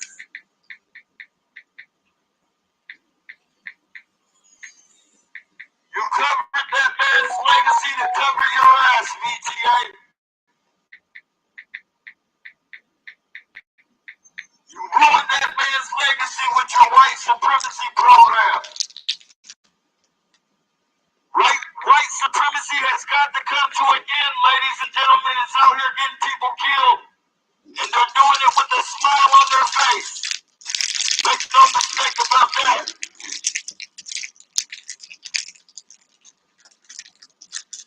Ladies and gentlemen, just say no to white supremacy. Predictive policing is white supremacy. And if you think I'm talking out the side of my neck, why don't you come view my video footage of the police goofing off while I'm trying to handle my business and take care of my business, police goofing off, doing all types of stunts and shit in the road. Why don't you come check that footage out? Why don't you come check the footage of your VTA vehicles? Two VTA vans in a row, following me on one headlight, creating that paranoia, and it worked, because now I'm afraid of white people, and I'm afraid of Chinese people. Thanks to VTA, SJPD, and Neighborhood Watch, because of their domestic terrorism program. Unlike Samuel Cassidy, I'm not going to murder anybody. This is how I fight back, ladies and gentlemen. You just have to get sick of my nigger lips. That's all. You have to get sick of my nigger lips. You have to tell me to shut my nigger mouth. But one thing you don't have to worry about is me pulling a gun on anybody and killing anybody or killing myself. It won't happen. Even though that's what they want, it won't happen. Predictive policing is white supremacy, and it's a white supremacy which costs the lives of 10 people at this place right here, the VTA, ladies and gentlemen. This very place right here, they harassed one of their employees to the point of suicide and murder. Then they swept them under the rug and said he had a mental illness. And if you think it's a joke, if you think it's a lie, look up Myra Renee. MYRONMAY. Very same program, very same cover up. Very same cover up. They always want to call somebody a monster, but they never tell you that they're the monster they created. They're the monster they created with psychological warfare. They've been trying to get me to kill people and kill myself for a long time, ladies and gentlemen. These people are sick. These people are psychopaths. Make no mistake about it.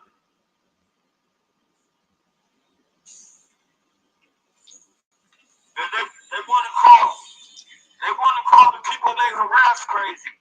They want to call the people they harass mentally ill. These people are sick. In fact, these people are so sick they put their children on the front line. They'll put their children to harass a person who's been harassed for God knows how long with psychological warfare. They'll just send their kid to go harass that person. Anybody who can harass a person around the clock with psychological warfare is a very sick person. Very sick people. Make no mistake about that. These people are psychopaths. And they're getting paid to live out their natural life. They get paid to be psychopaths. Ladies and gentlemen, make no mistake. VTA, Neighborhood Watch, and SJPD will be getting more people murdered in San Jose. Keep your eyes open. They will try and sweep it under the rug because that's what they do. Once again, VTA, Neighborhood Watch, and SJPD are getting people murdered, ladies and gentlemen. And it will happen again. Samantha Baldwin is determined to start a campaign to expose what has been done. She has been very badly affected and has decided to turn that pain and anguish into something I'm not positive. asking you to believe me, I'm not telling you to believe me, but when it happens again, you'll remember that nigger is the white man. Guys, have a great day. Stop getting people killed, PTA, it's not right. Stop getting your employees killed. Stop harassing your employees with psychological warfare. Making them commit murder, making them argue with you, and you guys sending them to jail. Because they're getting tired of domestic terrorism, so they're getting in arguments with you, and you send them to jail. An atrocious miscarriage of justice in my People case. don't know about that one, do they? And that's all I Why can don't say. you go tell the people, man? Tell the people how many other incidences have happened behind this program. It wasn't just Daniel Cassidy. Because Go tell the people. the media isn't No, you're not going to do that. So you'll It's okay. I'll do it. which are made on a balance of probability. And there's so much room for mistake. These mistakes are costing children their lives in some cases. Some children have actually died as a result of these family court judges making these horrendous decisions. Worst case scenario, sometimes in the sole custody of an abusive parent, and quite often the innocent parent ends up with no contact whatsoever. And it just shouldn't be happening. So my campaign is to expose this. I just don't want this to happen to any more children. I know I'm innocent, and as I say, I can't talk about this in any detail, but it has to stop because children are losing their lives. You only get to find out, about those children who've actually lost their lives.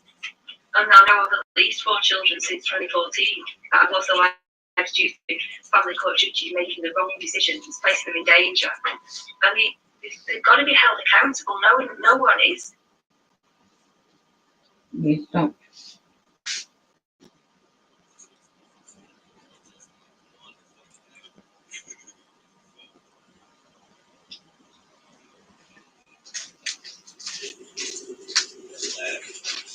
It's too quiet in the car. In the van. I'm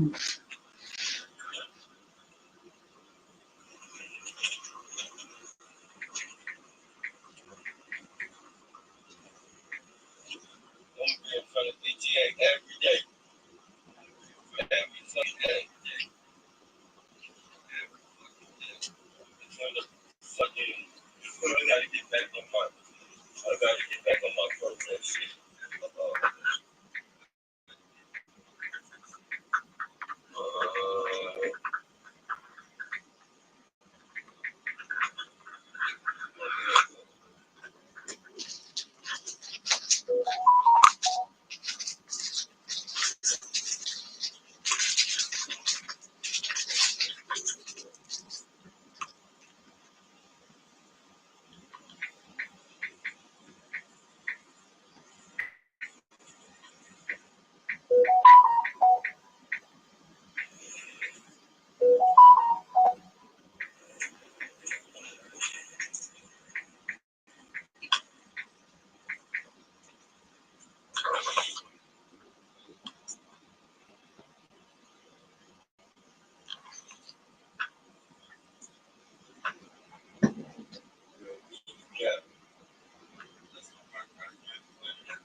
we mix me out, ladies and gentlemen. What kind of car is it? Gonna run the red light. Gonna run the red light. Yeah, it ran the red light. You see that? That Tesla ran the red light, ladies and gentlemen. Terrorists. They're terrorists. They're fucking terrorists. They lungs are terrorists. That's probably really running somebody. They're just going to go warn or alert somebody to come mess with terrorists. That's why they ran the red light like that. All these fucking police domestic terrorists. See how the police let their domestic terrorists? Yeah, I'm not bloody domestic terrorists either, and I keep doing what they're doing to me. This is their domestic terrorism. All that BS.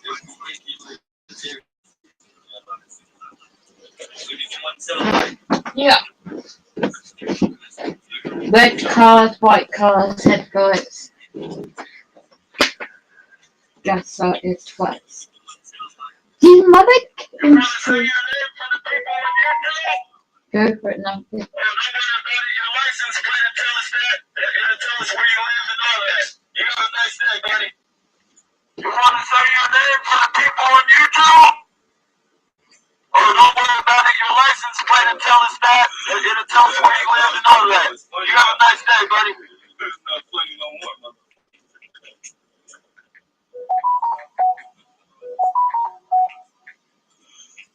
We'll figure out everything about you, buddy. We'll figure out everything about you. Since you want to terrorize motherfuckers. And this is what they do all through my recycling, you guys. What that dude just did in the truck while I'm recycling at night, that's what they do. Police fucking like they cut me. And this is what they do. Try to make me crash into the back of them. Right the shit out of me. There's no it's no getting around these motherfuckers, man. It's random. Look at right the shit before it turn this shit off.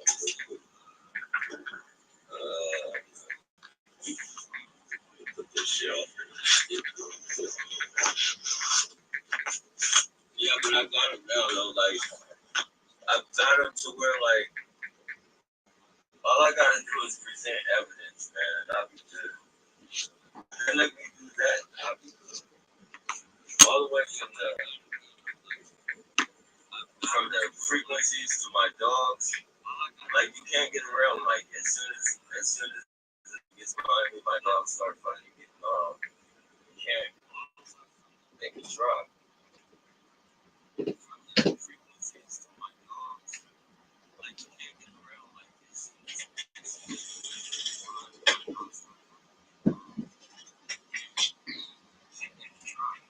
Please don't hurt me, American white man. I'm just sitting in my van with my dogs. I'm not doing nothing illegal. Please call off your hunters with the one headlight.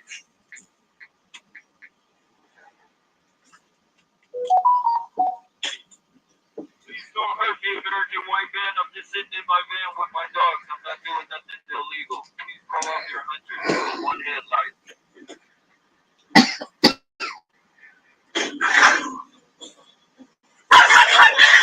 Yeah, the harming is blocked. Beautiful animals are getting harmed by frequencies as well. He's in America. See, that's 11 what I mean, years. Them aggression frequencies, man. How demonic is that? Beautiful animals. See, that's what I mean, guys.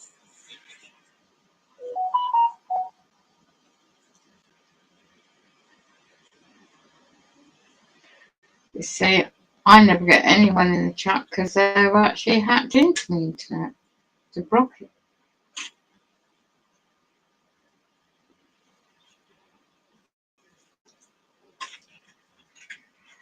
On my streams.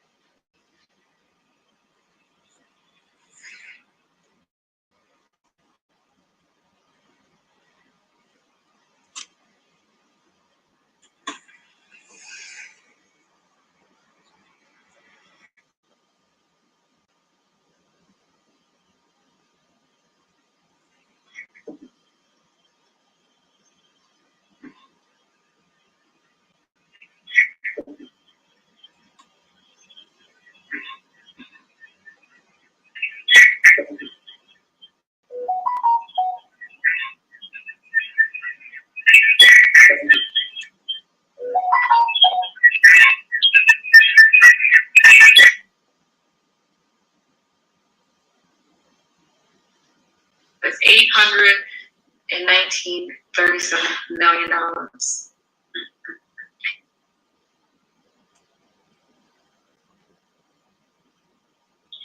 Then you know, everybody has talent, everybody has a gift, and you're supposed to be, you know, back in the day they used to barter for these things, you know, everyone took care of everybody.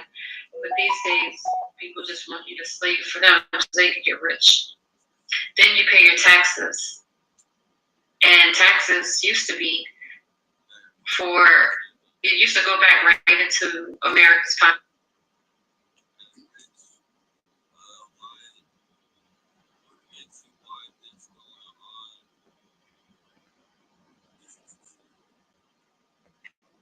Okay, I am back. I'm going to wait for World to get in here.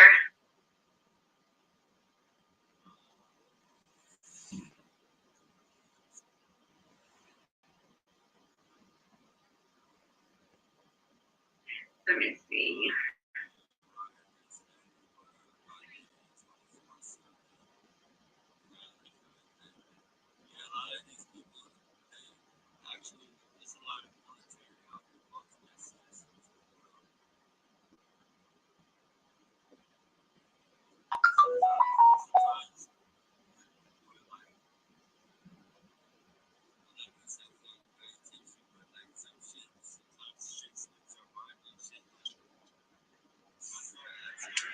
I thought that we had some sort of game plan.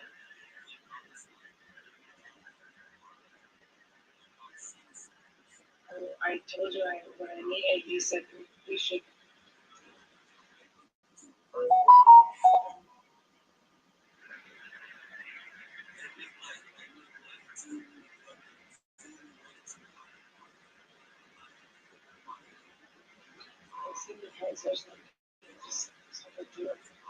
Alone, better change how we do things. And I want to trust you, and I feel like all the trust is gone. All the fucking trust is gone in the relationship because it keeps splitting.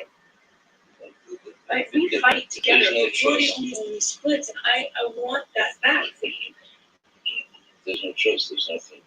then maybe there's nothing to talk about.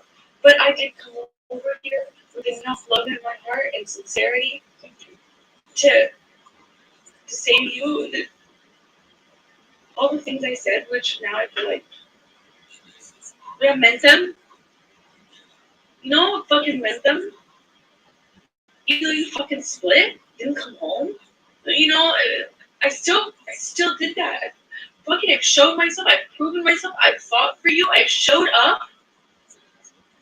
I'm not going to be in a physical fucking altercation with you. Then don't. You fucking hit me last night. You fucking. All the other times you split.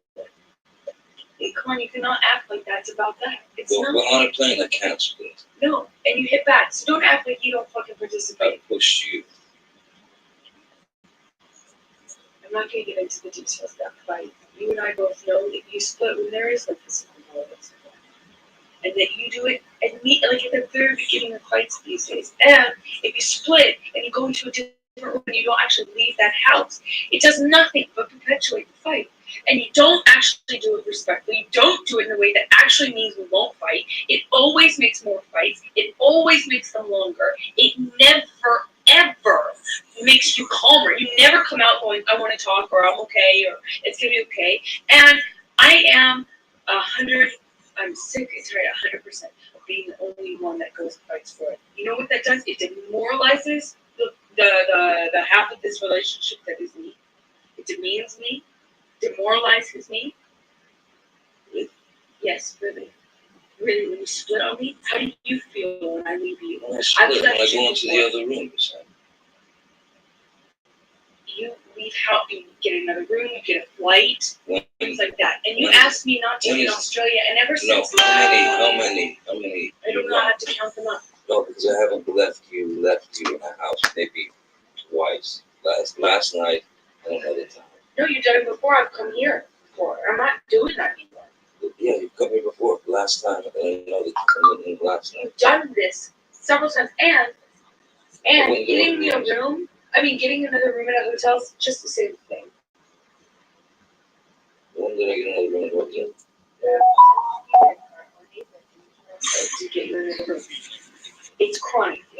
of the time. And if you do it to go for another woman, do it and you get dressed. You were screaming. I'm not going to validate my actions last night. I feel very bad. No, I'm talking to you. Until you have fucking said all the shit. You poke an animal enough, it is eventually, it doesn't matter how friendly it is, That's how not cool. true. Well, I it's the same for me. It's the same for and you me. kicked. So I have not done this to you. I have not said these things to you. I have not started the fight by saying I'm going to get in another room. And I'm not going to sit here and fight about fucking Toronto anymore. Guess what? I let it go. I'm not fucking talking about Toronto. I can make the tapes. I can whisper it. I can write it. Guess what? I'm not saying another fucking word about Toronto. I'm so sick and tired of fucking fighting about old fights. This is not about a fight. This is broad. This is a broad thing. And if I'm telling you every single time you get dressed and fucking split at the top of a fight, you never fucking try and work it out, you never fight for me, you never come to me, you never self-calm, you never self-soothe. You're never the one to throw the olive branch. I'm sick and tired of it. It needs to fucking change. And you can go, I can't meet those demands, I can't do it, or you can fucking promise me so I have a modicum of safety, I have a modicum of respect, a little tiny shit sliver of fucking like, you are in this whether it is good or bad. Whether it is good or bad. Down and up. Lows and highs. Tough and easy. Not just when it's easy. I feel like you're a fucking vacation husband. You're so there when it's good. You're so there when it's easy. The second it gets hard, you question it. Last night, I'm just as guilty. I give you that. But I have been primed and conditioned. At this point, I thought I'd never get over Toronto. It hurt so bad. I got fucked over so bad, and I did not do anything like that. I didn't stoop to that level at all. Absolutely. I wish. I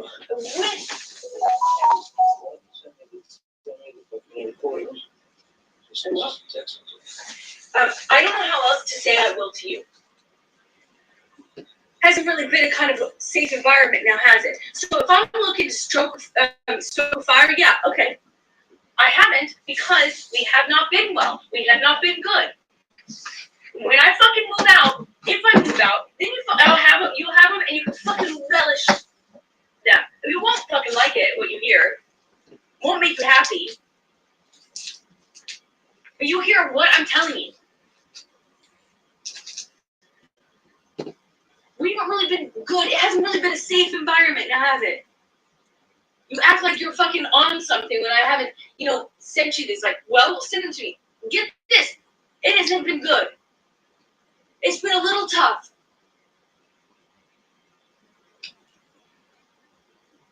Well, it wasn't before Rio.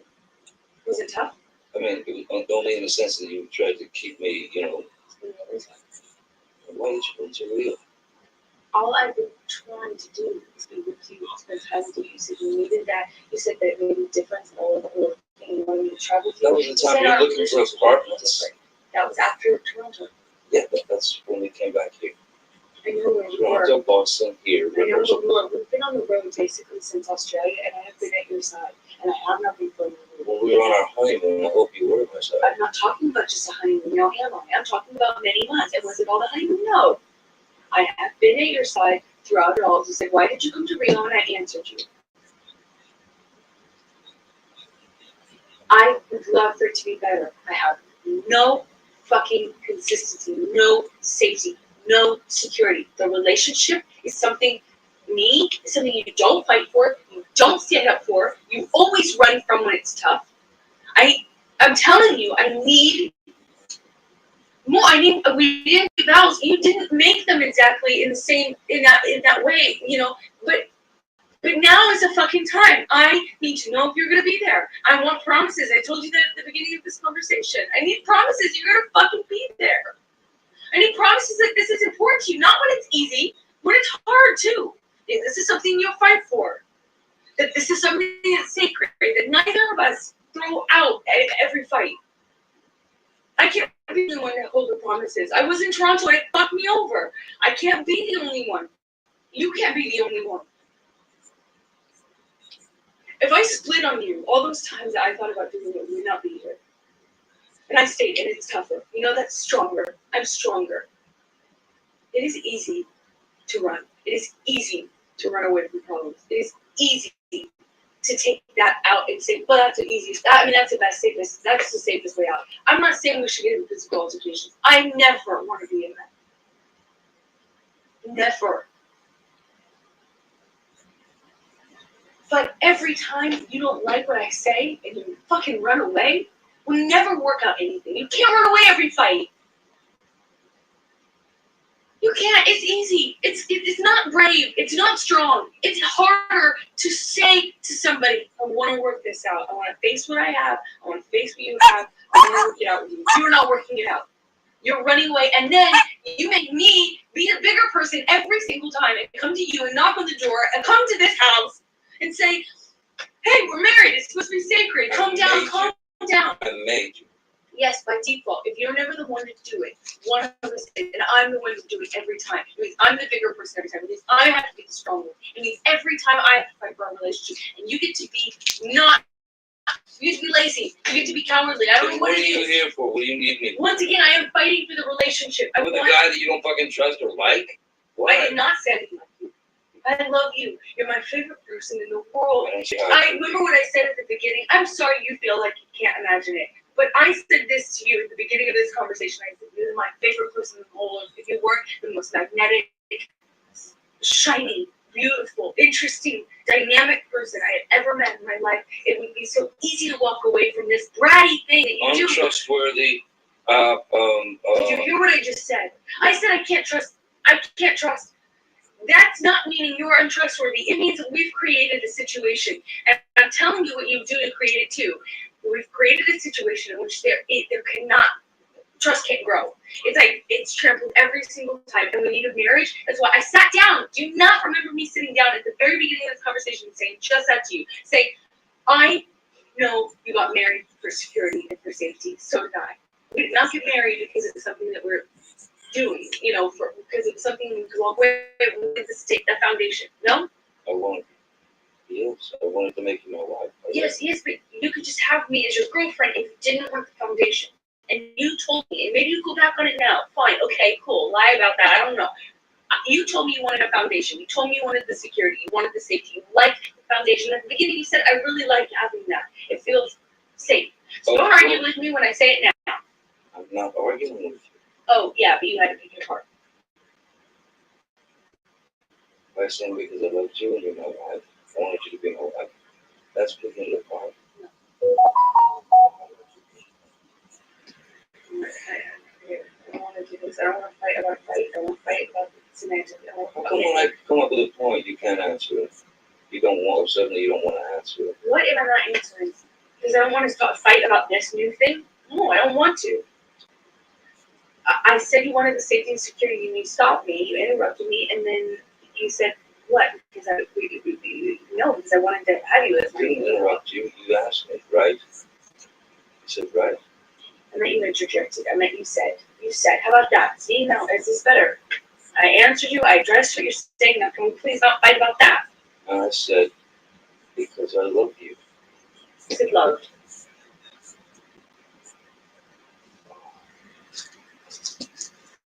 We're talking about it, but no boundaries. If I use love, my apologies, it doesn't. My whole point, I don't know what my issue is. Is that you love me? Yes, you married me though because you wanted some safety. If you take issue with that, okay, take issue with it. But you agree that's who you were when you married me. Yes, but the only thing that's missing is with you. I wanted those things with you. Yes. And that's what I was to say. Because I love you and I want to marry you for that, for our love, for the security, for the foundation, for yes, of course. But he left for you. I'm sorry, I didn't. I mean, with you, of course. With you. I mean that. Of course I do. Of course I want to marry with you. That's why I married you. But I need the safety, I need the security, and I need the boundaries, and I think you. Because you don't agree. I need the same thing. So When you start flipping out, I can't get a word in. And it's manic and angry. What the fuck, Andrew? I get angry. I'm human. This is the kind of situation where one gets angry. Okay, but you can't provoke anger in me then. If I just You try. can't control that. Just I'm angry. try. Let's both try. If there's anger, if there's something fucking really, really fucking poking us in the ass, let's try. Try not to fucking fight. Try to address it without jumping down each other's throats, because all that's going to do is build a mountain of fucking resentment, some species of fucking hatred within the love, and so totally fucking mistrust, because you say you don't trust me. I get it, okay. I'm flake, I'm with this, I'm with that. I didn't All say right. as a person. I don't trust the marriage. I don't trust you. I feel safe with it because you always fucking fail on it. Well, It's I don't know. I want the trust back. I don't. You can deflect it. You're my fault. Say how dare I get angry at you ever. Whatever. I'm telling you. As much as you don't like that shit in your marriage, I don't like the guff that you put on me in a marriage. And if it causes distrust in me, it causes distrust in my idea. I don't know. I don't know. I don't know what. Sometimes I don't want to fucking be there and go through the shit. I don't, man. I don't want to, because I don't want to fucking fight. It doesn't have to be one. It's not like I'm saying, hey, choose fight. You just said I get mad, I'm going to scream. No, I didn't say that's always the case. I said, yes, I'm mad. It happens. It happens. Yes, I know. It happens often. The things that are wrong are repeating themselves, and they happen often. If you think I'm some fucking tyrant or bully, don't fucking be with me. But don't sit here and insult me like I'm the fuck up because I have the audacity to get saying that I'm the tyrant and the bully and the guy that runs away and the... You run away every single fight. Okay, so I mean, then what are you? Then I'm not lying about it. Then what are you doing with me? I already answered that. I already said that we went through this conversation literally 5 minutes ago. I answered this already 5 minutes ago. You just said to me that I shouldn't be with you. No, I said if you. No, I said if I'm some, harping bully, which is what you make me sound like. Like I'm like constantly on you, making you feel bad. That's because that's what I do. And then you ignore everything. You take me for granted. You're ignoring everything that I do for you. You make me sound terrible. You talk about me in a terrible way. You do not fight for me. And then you want to sit here and make me sound so terrible to be around. You don't. Everything I've already explained. No, 10 minutes. No, fight for you. I don't understand. You never ever do the work. Put in the work. If we're arguing about something, you don't ever try to get to the bottom of it, figure out, make the peace. You want to make it easy on you, so you split. You don't fight for me. You don't fight when there's a problem. You don't come to me. You don't make peace with me. You never extend an olive branch. You're never the bigger guy. You're never the one that's like, okay, I'm going to put my own feelings aside for a second and say, this is bigger than us. Let's stop fighting. You never are the one to come and knock on my door. You take me for granted. It's not true.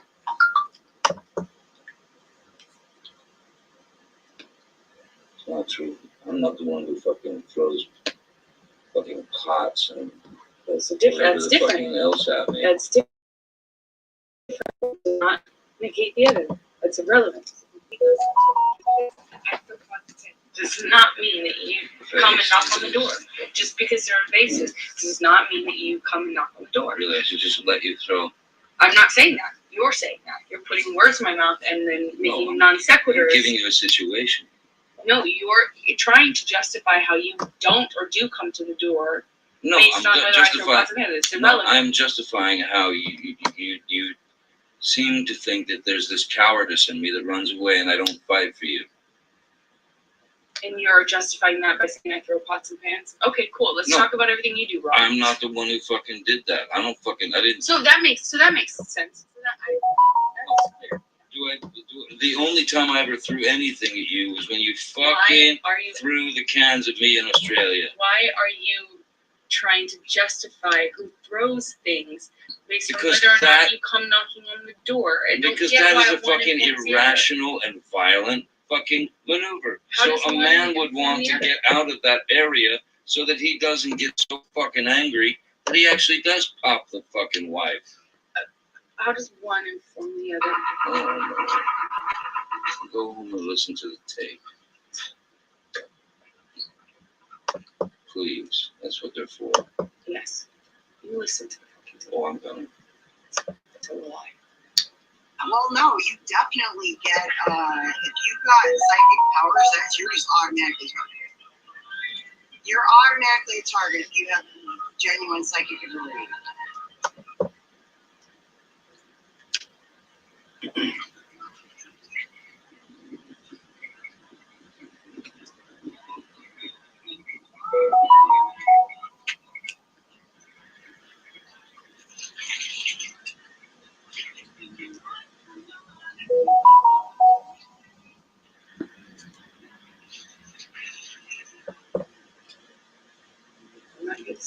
Talking about animals. It wasn't like you slaughtered a world where everyone just says yes to you and doesn't question you or criticize you ever. Don't insult me like that, please.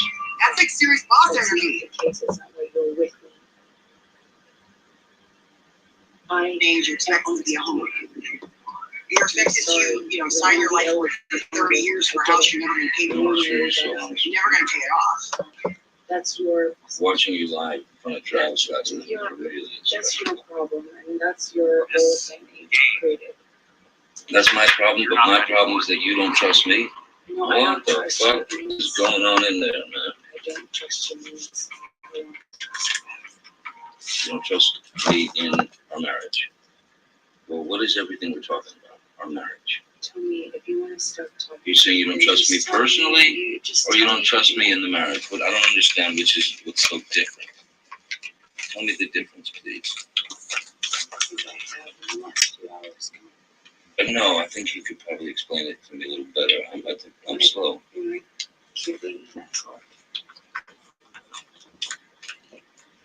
Do I want to keep being an asshole? Stop the attitude. Redundant question. Stop the attitude. I should stop. Okay, sure, no problem. Stop. No problem. Looks like we're having connection problems. My battery's running pretty low. I left my charge work. Hopefully, no.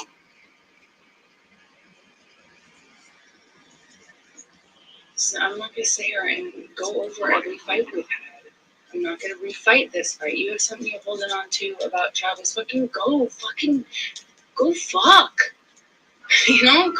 it. Go run away together. I don't know what you're fucking holding on to, but you have created that. I have no part of that. I don't know what you're fucking latched onto in your brain, what stray hairs have fucking commingled and tangled in your brain to make you think you've really figured some sort of thing out. But this is not unusual for you. It's like almost every fight I could pretty much guarantee you have done something that you can like. Let's ask Travis tonight. Yes, why don't we invite Travis into our fucked up, broken ass, 3 fucking wheeled truck of a marriage? Why don't we crash it straight into the wall? Because no one knows us better than fucking Travis. You're just afraid that the truth will come out. What truth?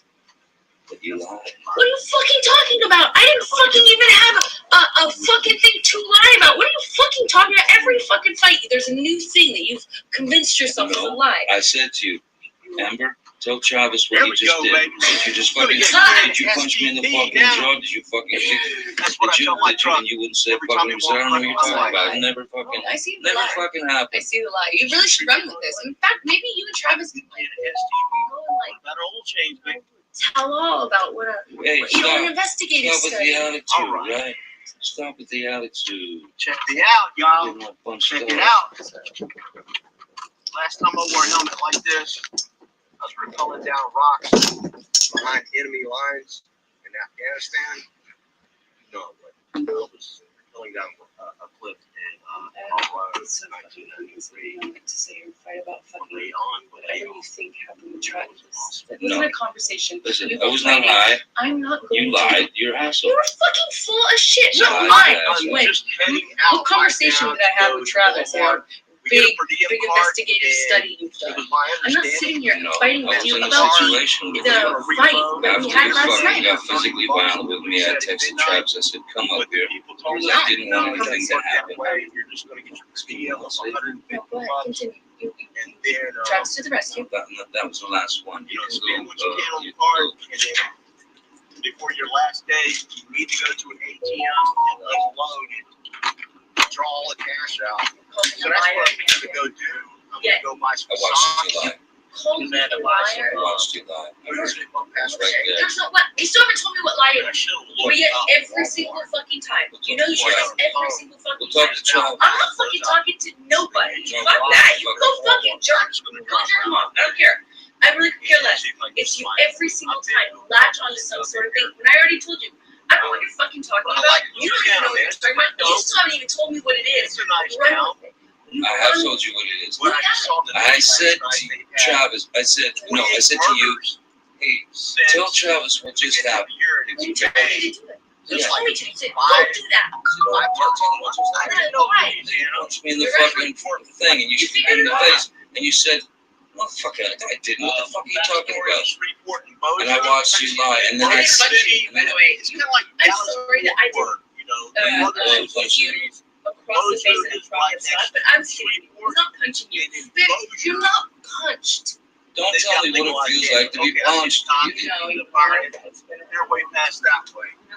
No, when you fucking have a closed fist. I'm not hit. I'm sorry I hit you like this. But I did not punch you. I did not fucking deck you. I fucking was hitting you. I don't know the motion of my actual was, but you're fine. I did not hurt you. I did not punch you. I was How are you, I'm not sitting here bitching about it, am I? You are. Oh, That's the difference between me and you. You're a fucking baby. Because you start You are physical such fights? a baby. Because Grow you- the fuck up, Because you start Joey. physical fights? I did start a physical fight. Yeah, you did. So I had to get the Because- fuck out of there. Yes, you did. So you did the right thing, the big thing. You know what? You're admirable. Every single time. What's your excuse? When there's not a physical fight, then what's the excuse there? You're still being admirable, right? Just by running away. And you can sit here and call me names, but you get called a name, and what do? That's the last insult. You're a baby. You're a hypocrite. If you actually expect from people what you can't give them. If they do something, a taste of it to you, you fucking lose it. So But it yet looks you like dish it out. Miss Joy got a little upset that her hex was reversed. Oh yeah, she knows. Good morning, Chris. So yes, What are you doing with this? I'm giving you a Xanax. In case you need it. Oh, thank you. Seems like it's good. Yeah, probably has.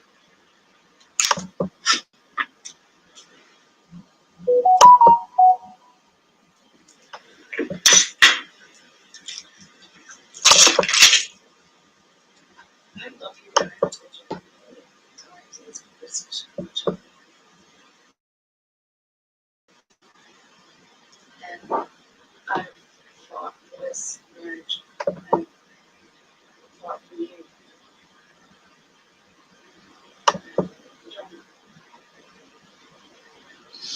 Please.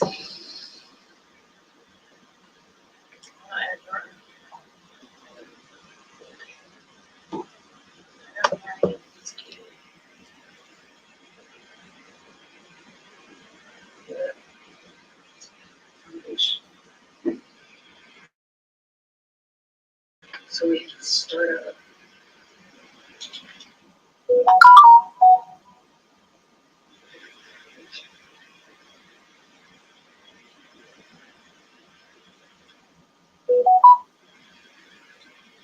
Not so that it can be translate things all around it. I haven't been able to have like a fight with you beyond in any real talking kind of speaking context in so long, because anytime anything goes wrong, you split. I feel like it's your first thing. It's unnecessary. It's not always you're splitting because there's blows or because there's yelling or anything. We split most times when I'm still speaking in this volume and nothing has been thrown or hit or anything.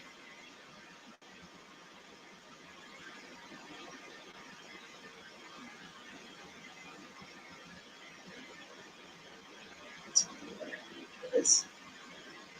I need for trust. And I can. I know I can. I have felt it. It's been destroyed, but constantly you reminded that you take me for granted or that you don't see this as a permanent thing, for better or for worse. I feel genuinely that you are here in this marriage and committed to this marriage for better. And you really not for worse. You can't say the same about me. I fight. I show up. I pursue. I give you space. I've done everything to really show how committed I am. You know I am. I'm here for God's sake. No, not when it's tough. Not when it's hard. Not when it's worse. This is the grandest gesture you've shown me in a long time. Is by sitting in one place and actually facing some of the stuff we need to talk about. This is the biggest gesture you've given me in a very long time. It means a lot, of course, but you should have mentioned. And there's things that I need to be different. I want to make you happy as a man. I can change certain things that are hurting you. But I know I can't blame myself entirely for going straight to the fucking finish line with the first sign of stress yesterday. Because of how it's been lately. Like since Australia. And I've been on the road with you. I haven't been working. I don't know what else I can fucking do. Since Australia, we've gone on a honeymoon. We had a great time, other than the fact that we had a fight on the train, which was physical. But then we had a fight in San Francisco. But I thought everything else was great. You're saying you've been pondering this since Australia. No, the splitting. Me splitting. Like the lack of, I even said that, I feel like it's so good for so long we talked about this. Remember we were allowed to have fights then. Remember we allowed ourselves to say, hey, do this, when you take, remember we would even have a little argument and it was okay, it was an argument. I don't know what the fuck has changed. I can't figure it out. And I don't mean to criticize anything you do, but it's so funny. Changes. Personality, it's like sometimes you get these clear months and you're this different person and it's wonderful, you're this, and then sometimes I'm like struggling to stay connected with you, struggling to have 5 minutes with you, struggling to connect with you, struggling to have my friendship with you, and I can't fight with you, it's like, but they're so chronic that I have to go, what the fuck has changed? What thing has changed? Do you not remember how different? You were so different. You allowed me.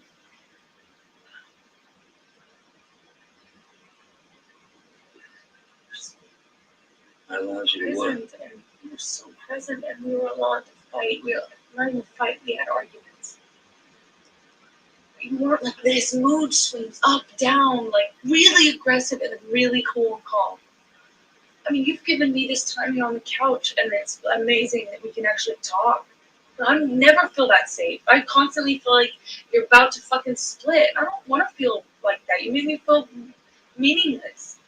You threw me out of the bed room. Yeah, why wouldn't I if I know that you're about to split? I mean, that's what I'm saying. You always about split. to split. You always split. So that's why wouldn't I mean? I do blame myself for my actions. I was yesterday, laying in but bed I also watching don't think television, man. I was laying in bed watching television. I fucked up last night. I'm not going to do this.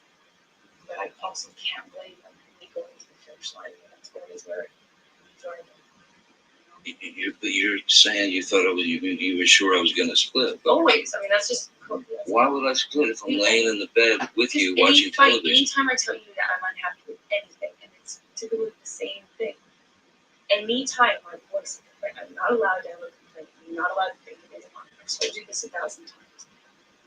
1,000 times I've said this to you in calm and in fights. Baby, I don't feel like I'm allowed to just have a play, and you aren't allowing me the luxury of us just being normal human couples. Like, as soon as you get mad, you take off on a train. Remember, I even asked you, is it about Adderall? Are you doing too much? I know it makes one edgy, it makes one, like, temperamental. Could it be too much? Like, what is it? The alcohol doesn't seem like it because it's like in Toronto where it just became that. But in general, it hasn't been a problem. The connection was reset. What changed? I mean, I'm sure it's something because it's not chemical. It's strong. It's one day you were different. It's the same. And it hasn't been that. It's the same changes that are happening in you. It's exactly the same. That is the case. I have always allowed you to be here, and I've always been able to have communication with you. The difference is you make it so we cannot even communicate at all if it's anything negative. You go, take off on a train, you don't get off, you don't calm down, you don't come back around, you don't honor me there for a few minutes or a little time, but